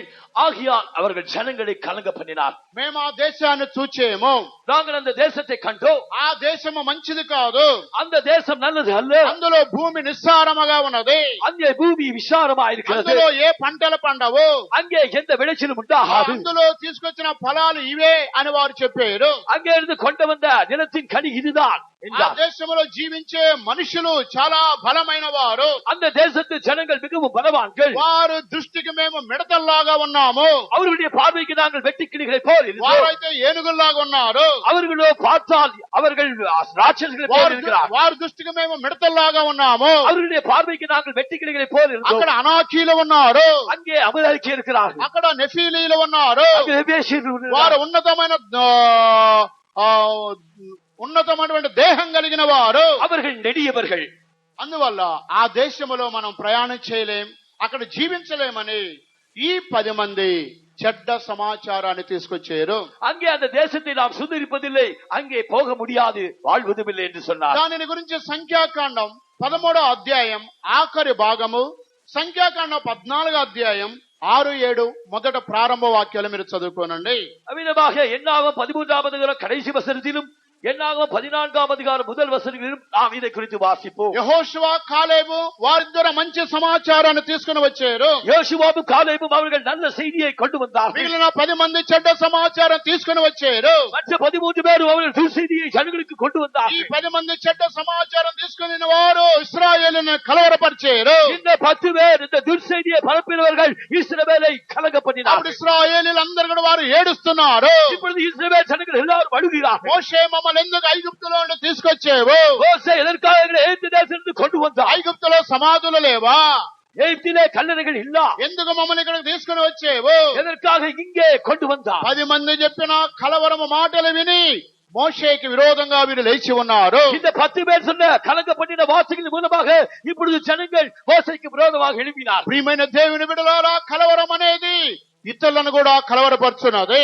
இதோ பிரியமான தேவனுடைய பிள்ளைகளே, இருக்கிற கலக்கம் மற்றவர்களை கலங்க నీ பண்ணும். జీవితంలో కలవరము అది ఇతరులను కూడా కలవరపరిచే విధంగా చేయించున్నది. ஒருவேளை உன்னுடைய ஜீவிதத்தில் கலக்கம் இருக்குமானால் அது யுத்தங்களின் காரணமாயிருக்கிறது. ప్రియమైన సహోదరి సహోదరుడా, பிரியமான சகோதரனே சகோதரியே, దేవుని యొక్క రాకడకు ముందు యుద్ధముల భూమి మీద జరగబోతున్నవి. கர்த்தருடைய வருகைக்கு முன்னதாக யுத்தங்கள் பூமியிலே நடக்க போகிறது. అక్షరానుసారమైన యుద్ధములు ఇంకెన్నో జరగబోతున్నవి. எழுத்தின்படி யுத்தங்கள் இந்த பூமியிலே நடக்க போகிறது. కానీ మీరు కలవరపడకుండా చూసుకోండి అని యేసు తెలియపరిచి ఉన్నారు. என்றாலும் நீங்கள் கலங்காதபடிக்கு எச்சரிக்கையா இருங்கள் என்று கர்த்தராகிய இயேசு சொன்னார். మరొక కలవరమును గురించి బైబిల్లో మనం చూసినట్లయితే இன்னொரு கலக்கத்தை குறித்து நாம் வேதத்திலே வாசிக்கும் போது మార్తా కూడా ఆమె అనేక పనుల వలన కలవరపడినది. இந்த மார்த்தாள் கூட தன்னை பலவிதமான வேலைகளினால் அவள் கலங்கி లూకాసు వార్త 11వ అధ్యాయం 40వ వాక్యం మీరు ఇంటికి వెళ్ళి చదువుకున్నట్లయితే லூகாஸ் சுவிசேஷம் 13ஆம் அதிகாரம் 40ஆம் வசனம் வீட்டிலே போய் நீங்க வாசிப்பீர்கள். అనేకమైన పనుల వలన మార్తా కలవరపడి మరియని యేసుక్రీస్తును కూడా తొందర చేస్తున్నది. இப்பொழுது இந்த மாற்றானவள் தன்னுடைய அநேக வேலைகளினால் அவள் கலங்கி இப்பொழுது மரியாதை குறித்து புகார் சொல்கிறார். ఈ రోజుల్లో అనేక మంది విస్తారమైన పనుల వలన కలవరము పడుతున్నది. இந்நாட்களிலே அநேகர் அதிகமான வேலைகளினால் அவர்கள் கலங்கி இருக்கிறார்கள். అనేకమైన పనుల వలన పలు విధమైన వ్యాధులు వారికి సంభవించున్నవి. இதே அநேக விதமான வேலைகளின் மூலமாக அவர்களுக்கு அநேக விதமான வியாதிகள் ఇప్పుడు வருகிறது. ఆ సహోదరుడు సాక్ష్యం చెప్పిన విధముగా இப்பொழுது ஒரு சகோதரர் சாட்சி சொன்னவனமாக అనేక దినముల నుండి బైబిల్ స్టడీ కనిపెట్టుకోవడం ఏమీ కూడా లేదు. இப்பொழுது அவனுக்கு அநேக வாரங்களாக வேத பாடங்கள் காத்திருப்பு கூட்டங்கள் இல்லை. దేవుని ఇంటిలో పని చేసేది కూడా లేదు. அவன் தேவனுடைய வீட்டிலே வேலை செய்வதும் இல்லை. అనేక పనుల వలన కలవరము చెంది ఉన్నాడు. அவன் அநேக வேலைகளின் மூலமாக கலக்கம் ఆ அடைந்திருக்கிறான். కలవరము కుటుంబ సభ్యులకి కలవరముగా ఉన్నది. அவனுடைய கலக்கம் அவனுடைய குடும்பத்தாருக்கு கலக்கமாயிற்று. అదే విధంగా అనేక మంది దినాలలో అనేక పనుల వలన కలవరపడుతున్నారు. ஆகையால் இந்நாட்களிலே அநேகர் அமிதமாக அநேக விதமான வேலைகளினால் கலங்கி అనేక கொண்டிருக்கிறார். పనుల వలన కలవరము చివరికి షుగర్ వ్యాధి కూడా వ్యాపిస్తుంది. அமிதமாக அநேக விதமான கலக்கங்களினால் கடைசியாக அவர்களுக்கு சுகர் வியாதி வருகிறது. పలు విధమైన వ్యాధులు వారికి సంభవించున్నవి. பலவிதமான வியாதிகள் அவர்களுக்கு வருகிறது. మార్తా అనేకమైన పనుల వలన కలవరము చెందినది. இப்பொழுது மாற்றால் அநேக விதமான வேலைகளினால் அவர் கலங்கி ఆ కలవరం ఇతరులకు కూడా వ్యాపించున్నది. அந்த கலக்கமானது மற்றவர்களுக்குள்ளும் அது பரவுகிறது. ఇక యుద్ధములో యుద్ధ సమాచారాల వలన మనుషులు కలవరము చెందబోతున్నారు. இதோ யுத்தங்களின் மூலமாக யுத்தங்களின் செய்திகளின் மூலமாக ஜனங்கள் கலவரப்பட అందువల్ల యుద్ధం అనేది మానవునికి కలవరమని రేపుచున్నది. ஐயோ யுத்தமானது அது ஜனங்களுக்கு கலக்கத்தை ఆ உண்டாக்குகிறது. కలవరము ఇతరులను కూడా వ్యాపింపజేస్తున్నది. அந்த கலக்கமானது மற்றவர்களுக்குள்ளும் அது பரவுகிறது. అందువల్ల ప్రపంచములో యుద్ధములు జరగబోతున్నవి. ஐயோ உலகத்திலே யுத்தங்கள் சம்பவிக்க ఈ போகிறது. యుద్ధములు మీరు వినినప్పుడు మీరు కలవరపడవద్దు. ஐயோ இந்த யுத்தங்களை குறித்து நீங்கள் கேள்விப்படும் போது நீங்கள் கலங்க ఇవన్నీ வேண்டாம். కూడా జరగవలసి ఉన్నవి. இவையெல்லாம் சம்பவிக்க வேண்டியது. ఇవి వేదనలకు ప్రారంభమని యేసు తెలియపరిచి ఉన్నారు. இவைகள் தான் வேதனைகளுக்கு ஆரம்பம் என்று கர்த்தராகிய கர்த்தராகிய இயேசு சொன்னார். అందువల్ల ఇవి దేవుని యొక్క రాకడకు ముందు జరుగును. ஆகையால் இவைகள் கர்த்தராகிய இயேசு கிறிஸ்துவுடைய வருகைக்கு முன்னதாக சம்பவிக்கும். అనేకమైన యుద్ధములు ఇంకా జరగబోతున్నవి. இதோ அநேக விதமான யுத்தங்கள் நம் கண்களுக்கு முன்பாக நடக்க போகிறது. ఈ యొక్క యుద్ధములు మాత్రమే కాకుండా இந்த யுத்தங்கள் மாத்திரமல்லாமல் ఆకాశములో ఒక యుద్ధము జరగబోతున్నది. வானத்திலே ஒரு யுத்தம் நடக்க போகிறது. ఎఫెసీ 6వ అధ్యాయము 12వ వాక్యం మీరు చదివినట్లయితే எபேசியர் 6ஆம் அதிகாரம் 12ஆம் வசனத்தை நீங்கள் வாசிப்பீர்கள். మీరు పోరాడునది శరీరములతో కాదు. இதோ நீங்கள் யுத்தம் செய்வது அது శరీరத்தோடு அல்ல. ఆకాశ మండలమందున దురాత్మల సమూహముతో మీరు పోరాడుతున్నారు. இதோ வானமண்டலத்தில் உள்ள பொல்லாத ஆவிகளோடு நீங்கள் யுத்தம் செய்ய போகிறீர்கள். ఇవి ఈ లోక సంబంధమైన యుద్ధాలు కాదు. இது இந்நாட்களிலே சம்பவிக்கிற யுத்தம் அல்ல. ఆత్మ సంబంధమైన యుద్ధములు జరగబోతున్నవి. ஆவிக்குரிய யுத்தங்கள் நடைபெற போகிறது. ఆకాశములో దురాత్మల సమూహములతో మీరు పోరాడుతున్నారు. இதோ வானமண்டலில் உள்ள பொல்லாத ஆவிகளோடு நீங்கள் யுத்தம் செய்ய போகிறீர்கள். ఆకాశములో యుద్ధాలు మాత్రమే కాదు. இந்த வானத்திலே யுத்தம் மாத்திரம் அல்ல. సంఘములో భూమిలో సమాజములో కూడా యుద్ధములు జరగబోతున్నవి. இதோ சபையிலே உலகத்திலே சமூகத்திலே யுத்தங்கள் நடைபெற போகிறது. అనేక కుటుంబాలలో యుద్ధములు జరగబోతున్నవి. அநேக குடும்பங்களிலே யுத்தம் சம்பவிக்க போகிறது. అనేక సంఘాలలో యుద్ధాలు జరగబోతున్నవి. அநேக சபைகளிலே யுத்தம் சம்பவிக்க போகிறது. అనేక మంది దేవుని బిడ్డలలో యుద్ధాలు జరగబోతున్నవి. அநேக தேவனுடைய பிள்ளைகளுக்குள்ளே யுத்தம் சம்பவிக்க போகிறது. చివరికి మనస్సులో కూడా యుద్ధం జరగబోతున్నది. கடைசியாக மனதிலும் யுத்தம் ஆரம்பமாகும். ఆకాశములోను సంఘములోను మనస్సులో కూడా యుద్ధాలు జరగబోతున్నవి. வானத்திலும் சபையிலும் மனதிலும் யுத்தம் சம்பவிக்க ఒకవేళ போகிறது. మీకు ఆకాశములో ఏ యుద్ధము లేకుండా ఉండవచ్చును, ஒருவேளை வானத்திலே எந்த யுத்தம் இல்லாமல் இருக்கலாம். లేదా సంఘములో కుటుంబములో ఏ పోరాటం యుద్ధము లేకుండా మీరు ఉండవచ్చును. சபையிலே குடும்பத்திலே ஒரு யுத்தம் இல்லை என்று நீ நினைக்க கூடும். కుటుంబములోను సంఘములో ఆకాశములో ఆ రెండు యుద్ధాలు లేకపోయినా మనస్సులోనైనా మీకు ఒక యుద్ధం ఉంటుంది. ஒருவேளை வானத்திலும் குடும்பத்திலும் அவ்விதமாக யுத்தம் இல்லாமல் இருக்கலாம். ஆனால் உன்னுடைய மனதிலே யுத்தம் అంతరంగములో ఒక యుద్ధము జరగబోతున్నవి. உன்னுடைய மனதிலே ஒரு யுத்தம் நடைபெறவிருக்கிறது. బాహ్యమైన యుద్ధాలు, అంతరంగముల యుద్ధాలు. இந்த வெளியரங்கமான யுத்தம், இந்த உள்ளான யுத்தம். బాహ్యముగా దూరంగా జరిగే యుద్ధములో ఒక ఆయుధం ఉపయోగిస్తున్నాము. வெளியரங்கமான யுத்தத்தில் அவர்கள் ஆயுதங்கள் உபயோகிக்கிறார்கள். ఆ ఆయుధం ఏంటి? அந்த ஆயுதங்கள் என்ன? దూరములో ఉన్న శత్రువును జయించడానికి బాణమును ఉపయోగించి దూరములో ఉన్న శత్రువును మనము జయిస్తున్నాము. தூரத்திலே இருக்கிற சத்துருக்களை ஜெயிப்பதற்காக நான் அம்பு எய்து அவனை ஜெயிக்கிறோம். కానీ దగ్గర ఉన్న శత్రువును మనము జయించాలంటే ஆனால் நம்மை சுற்றி இருக்கிற அருகாமையில் இருக்கிற சத்துருக்களை ஜெயிப்பதற்கு వారికి బాణం అవసరం లేదు. அவர்களுக்கு அம்பு தேவையில்லை. చేతిలో డాలు కత్తి ఉన్నట్లయితే దగ్గర ఉన్న శత్రువును జయిస్తున్నాము. அருகாமையில் இருக்கிற சத்துருக்களை ஜெயிப்பதற்காக கையிலே கடகவும் இன்னொரு கையிலே பட்டயம் இருந்தால் ஜெயிப்போம். అందువల్ల దూరముగా ఉన్న శత్రువును జయించడానికి విల్లును బాణమును ఉపయోగిస్తున్నాము. ஐயோ, தூரத்தில் இருக்கிற சத்துருக்களை ஜெயிப்பதற்காக வில்லையும் அம்பையும் உபயோகிக்கிறோம். దగ్గర ఉన్న శత్రువును జయించడానికి కత్తిని మనం ఉపయోగిస్తున్నాము. நாம் அருகாமையில் இருக்கிற சத்துருக்களை ஜெயிப்பதற்காக பட்டயத்தை உபயோகிக்கிறோம். అందువలన బాహ్య ఆకాశములో ఒక యుద్ధము, సంఘములో సమాజములో ఇంటిలో ఒక యుద్ధము, మూడవదిగా మనస్సులో కూడా మనకు ఒక యుద్ధం ఉంటుంది. ஆகையால் அமிதமாக வானத்திலே யுத்தமும், இவ்விதமாக சமூகத்திலே, சபையிலே, குடும்பத்திலே யுத்தம், మనదిలే యుద్ధం. ఈ మూడు యొక్క యుద్ధములో ప్రతి మనుషుడిలో ఏదో ఒక యుద్ధం ఉంటుంది. இந்த மூன்று விதங்களிலே ஏதோ ஒரு விதத்திலே மனுஷனுக்கு யுத்தம் உண்டு. అందువల్ల ఎఫెసు సంఘానికి పౌలు ఆకాశములో పోరాడుతున్న దురాత్మ శక్తులతో మనకు ఒక యుద్ధం అని చెబుతున్నాడు. பவுல் எபேசியர் சபைக்கு எழுதும்போது வானமண்டலத்தில் உள்ள பொல்லாத ஆவிகளோடு நமக்கு ஒரு யுத்தம் உண்டு. అందువల్ల ఆకాశములో కొంతమందికి ఒక ఆ యుద్ధములో ఒక గ్రూప్ వారు ఉంటున్నారు. వానమண்டలోడు యుద్ధం செய்கிற ஒரு கூட்டத்தார் உண்டு.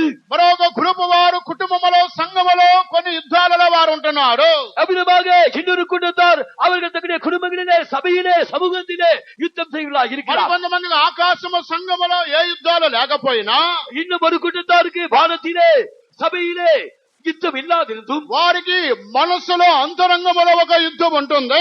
அவர்களுக்கு மனதிலே, அவருடைய அந்தரங்கத்திலே ஒரு யுத்தம் உருவாகிறது. అందువల్ల మా యుద్ధములు శరీర సంబంధమైనవి కావు.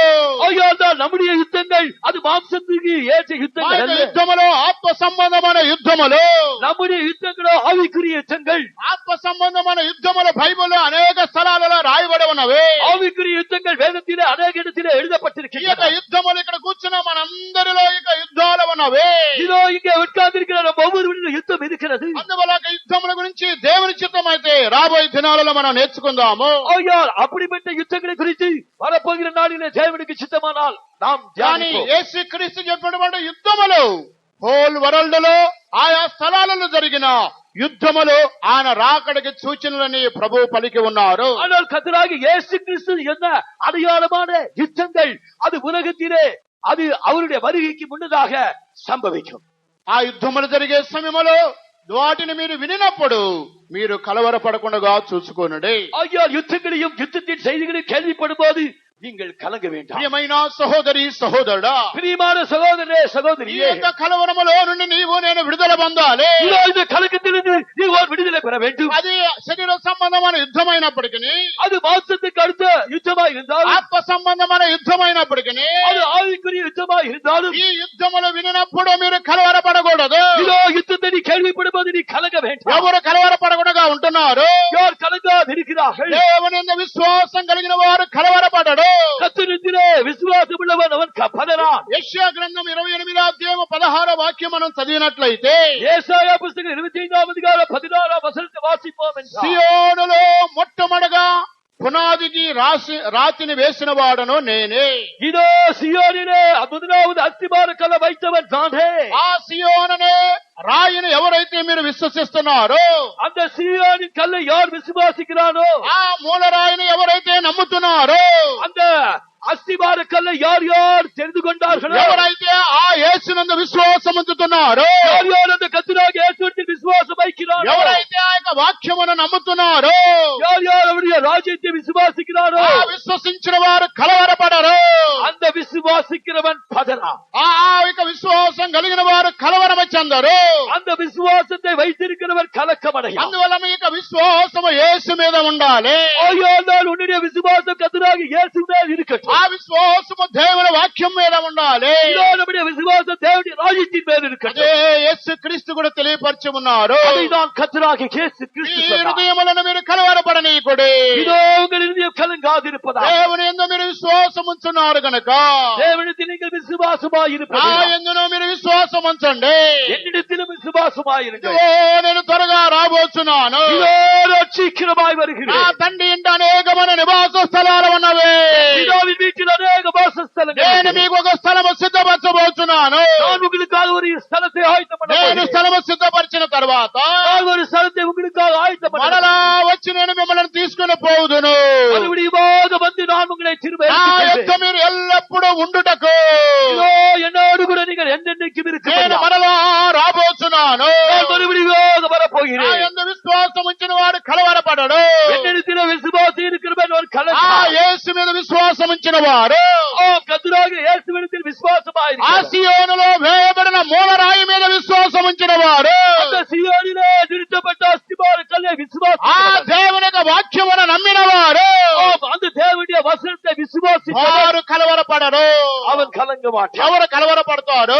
யார் கலங்குவார்கள்? దేవుడు అంటే తెలియని వారు కలవరపడతారు. தேவனை அறியாதவர்கள் கலங்குவார்கள். విశ్వాసం లేని వారు కలవరపడతారు. விசுவாசம் இல்லாதவர்கள் கலங்குவார்கள். దేవుని యొక్క వాక్యమును నమ్మని వారు కలవరపడతారు. தேவனுடைய வசனத்தை நம்பாதவர்கள் கலங்குவார்கள். క్రీస్తనే బండ మీద ఉన్న వారు కలవరపడరు. கிறிஸ்து என்னும் கண்மணியின் மேல் இருக்கிறவர்கள் கலங்குவார்கள். ఆయన యందు విశ్వాసం ఉంచిన వారు కలవరపడరు. அவர் மேல் விசுவாசம் வைத்திருக்கிறவர்கள் கலங்குவார்கள். ఆయన మీద నమ్మిక ఉంచిన వారు కలవరపడరు. அவர் மேல் நம்பிக்கை வைத்தவன் கலங்க மாட்டான். దేవుని యొక్క ఆత్మ పూర్ణులు కలవరపడరు. தேவனுடைய ஆவி உடையவன் கலங்க மாட்டான். వాక్యం ప్రకారంగా జీవించేవారు కలవరపడరు. வசனத்தின்படி ஜீவிக்கிறவன் கலங்க ఈ மாட்டான். యుద్ధములో యుద్ధ సమాచారాలు మీరు వినినప్పుడు யுத்தத்தின் செய்திகள் கேள்விப்படுவோம். ఇవన్నీ కూడా నా రాకడికి సూచనలు. இவைகள் எல்லாம் என்னுடைய வருகைக்கு ఈ அடையாளம். యొక్క యుద్ధములన్నీ జరగబోతున్నవి. இந்த யுத்தங்கள் எல்லாம் சம்பவிக்கும். ఇవన్నీ జరుగును. இவையெல்லாம் சம்பவிக்கும். కానీ మీరు కలవరపడకూడదు. சென்றாலும் நீங்கள் கலங்க வேண்டாம். దానికి తగిన విధముగా మీ విశ్వాసాన్ని మీరు వృద్ధి చేసుకోవాలి. அதற்கேற்ற விதத்திலே உங்களுடைய விசுவாசத்தை அதிகரித்து కలవరము మీలో ప్రవేశించకుండా ఉండే నిమిత్తమై మీ యొక్క పునాదిని నూతనపరచుకోవాలి. கலக்க முனுக்குள்ளே பிரவேசியாதபடிக்கு உன்னுடைய அஸ்திபாரத்தை நீ ஸ்தாபித்துக்கொள். మన యేసు త్వరలో రాబోతున్నాడు. நம்முடைய இயேசு சீக்கிரமாய் வரப்போகிறார். అటువంటి కలవరము నుండి విడుదల పొందుటకు ప్రభు మనకు సహాయం చేయనగా. அப்படிப்பட்ட கலக்கத்திலிருந்து நாம் விடுதலை பெறும்படியாய் நம்முடைய கர்த்தர் நமக்கு உதவி செய்வார். யெகோவாயே గొప్ప యుద్ధాసురుడుగా యుద్ధము చేసి నాకై జయమిచ్చెను. యెహోవాయే గొప్ప యుద్ధాసురుడుగా యుద్ధము చేసి నాకై జయమిచ్చెను. భయపడకమని గడమునినని భయపడకమని గడమునినని అభయమొసగి రక్షించెను. అభయమొసగి రక్షించెను. మా పరిశుద్ధ దేవా స్తుతులపైన నివసించు ప్రభువా. కీర్తింతును, దేవస్తుతింతును, నిన్ను నామము పొగడెదను. నిన్ను కీర్తింతును, దేవస్తుతింతును, నిన్ను నామము పొగడెదను. యెహోవా మా పరిశుద్ధ దేవా, యెహోవాయే నిత్య ఆదరణకర్త, ఆదరించెను నింద అవమానంలో. యెహోవాయే నిత్య ఆదరణకర్త, ఆదరించెను నింద అవమానంలో. నీకు విరోధంగా రూపింపబడిన, నీకు విరోధంగా రూపింపబడిన ఏ ఆయుధము ఇక వర్తిల్లదు. ఏ ఆయుధము ఇక వర్తిల్లదు. యెహోవా మా పరిశుద్ధ దేవా స్తుతులపైన నివసించు ప్రభువా. నిన్ను కీర్తింతును, దేవస్తుతింతును, నిన్ను నామము పొగడెదను. నిన్ను కీర్తింతును, దేవస్తుతింతును, నిన్ను నామము పొగడెదను. యెహోవా మా పరిశుద్ధ దేవా, యెహోవా గొప్ప యుద్ధాసురుడుగా యుద్ధము చేసి నాకై జయమిచ్చెను. యెహోవాయే గొప్ప యుద్ధాసురుడుగా యుద్ధము చేసి నాకై జయమిచ్చెను. భయపడకమని కేడమునినని, భయపడకమని కేడమునినని అభయమొసగి రక్షించెను. అభయమొసగి రక్షించెను. యుద్ధాసురుడుగా యుద్ధము చేసి నాకై జయమిచ్చెను. యెహోవాయే గొప్ప యుద్ధాసురుడుగా యుద్ధము చేసి నాకై జయమిచ్చెను. భయపడకమని కేడమునినని, భయపడకమని కేడమునినని అభయమొసగి రక్షించెను. అభయమొసగి రక్షించెను. భయపడకమని కేడమునినని, భయపడకమని కేడమునినని అభయమొసగి రక్షించెను. అభయమొసగి రక్షించెను. భయపడకమని కేడమునినని, భయపడకమని కేడమునినని అభయమొసగి రక్షించెను. అభయమొసగి రక్షించెను. అభయమొసగి రక్షించెను. అభయమొసగి రక్షించెను. అభయమొసగి రక్షించెను. అభయమొసగి రక్షించెను. స్తోత్రం, స్తోత్రం. Praise the Lord. స్తోత్రం, స్తోత్రం, స్తోత్రం. దయచేసి ఒక 2 నిమిషములు అందరూ మోకాళ్ళ మీద ఉండండి. ஒரு 2 நிமிஷம் எல்லாரும் காத்திருப்போம்.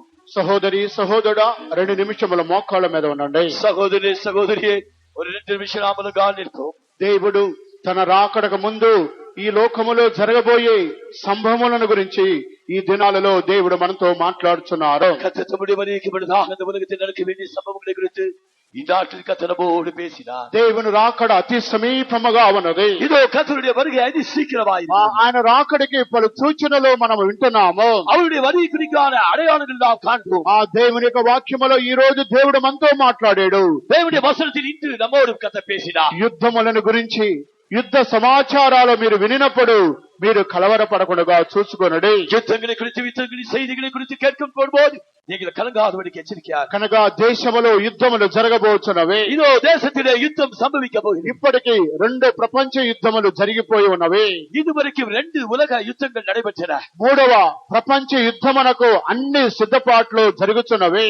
3ஆம் உலக போருக்கு எல்லா ஆயத்தங்களும் நடைபெறுகின்றன. దీనికి లోపు ప్రభు యొక్క బిడ్డలు సంఘము ఎత్తబడవలెను. இதோ இதற்குள்ளதாக இதோ கர்த்தருடைய சபை எடுக்கப்படும். ఆ యెరూషలేములోనికి అంత్యక్రీస్తు వచ్చి కూర్చోబోతున్నాడు. அந்த எருசலேமின் ஆலயத்திலே அந்திகிறிஸ்து வந்து உட்கார போகிறார். దానికి ముందే సంఘం ఎత్తబడబోతున్నది. அதற்கு முன்னதாக சபை எடுக்கப்பட போகிறது. ఈ విధంగా ప్రపంచంలో అనేక స్థలాలలో యుద్ధాలు జరగబోతున్నవి. ఈ విధமாக உலகத்தில் பல பகுதியில் யுத்தங்கள் நடக்க போகிறது. యేసు ముందుగానే యుద్ధముల గురించి తెలియపరిచి ఉన్నాడు. యేసు முன்னதாகவே யுத்தங்களை குறித்து அவர் ఈ அறிவித்தார். యుద్ధముల ద్వారా అనేకమైన ప్రాణ నష్టము జరుగుతున్నది. இதோ இந்த யுத்தங்களின் மூலமாக அநேக விதமான பிராண சேதங்கள் உண்டாகும். అనేక మంది ఆస్తి నష్టము జరగబోతున్నది. அநேக ஆஸ்தி சேதம் உண்டாக ఈ போகிறது. యొక్క అణుబాంబులో ఆవిడ వలన అనేకమైన వ్యాధులు సంభవింపబోతున్నవి. இது அணுகுண்டுகளின் மூலமாக அநேக விதமான பிராண வாயுகளின் மூலமாக சேதங்கள் சம்பவிக்கும். కొన్ని నిమిషాలలోనే యావత్ భూమి కాలిపోయే అణుబాంబులను విజ్ఞానులు కనిపెట్టి ఉన్నారు. இதோ மிக கொடித்த நொடிகளிலேயே இந்த பூமியை எரித்து போடக்கூடிய அணு விண்கள் அவர்கள் கண்டுபிடிச்சார். అన్ని విధమైన యుద్ధములు భూమి మీద సంభవింపబోతున్నవి. முதலமா யுத்தம் பூமியிலே சம்பவிக்க అయితే போகிறது. ఇవన్నీ జరిగినప్పుడు వినినప్పుడు మీరు కలవరపడకుండా చూసుకోవాలని ప్రభు పలికి ఉన్నారు. ஐயோ அந்த யுத்தங்களின் செய்திகளை கேள்விப்படும் போது நீங்கள் கலங்காதிருக்காது. బైబిల్లో అనేక మంది కలవరపడి ఉన్నారు. வேதத்திலே அநேகர் கலங்கினார். వారు ఇతరులను కూడా కలవరపరిచారు. அவர்கள் மற்றவர்களை கூட கலங்க பண்ணினார். నీవు నేను కలవరపడకుండా చూసుకోమని ప్రభు తెలియపరిచారు. இதோ நீயும் மற்றவர்களை கலங்காதபடிக்கு பார்த்துக் మన கொள்ள విశ్వాసాన్ని మనం నూతన పరుచుకుందాము. நம்முடைய விசுவாசத்தை நாம் புதுப்பித்துக் கொள்வோம்.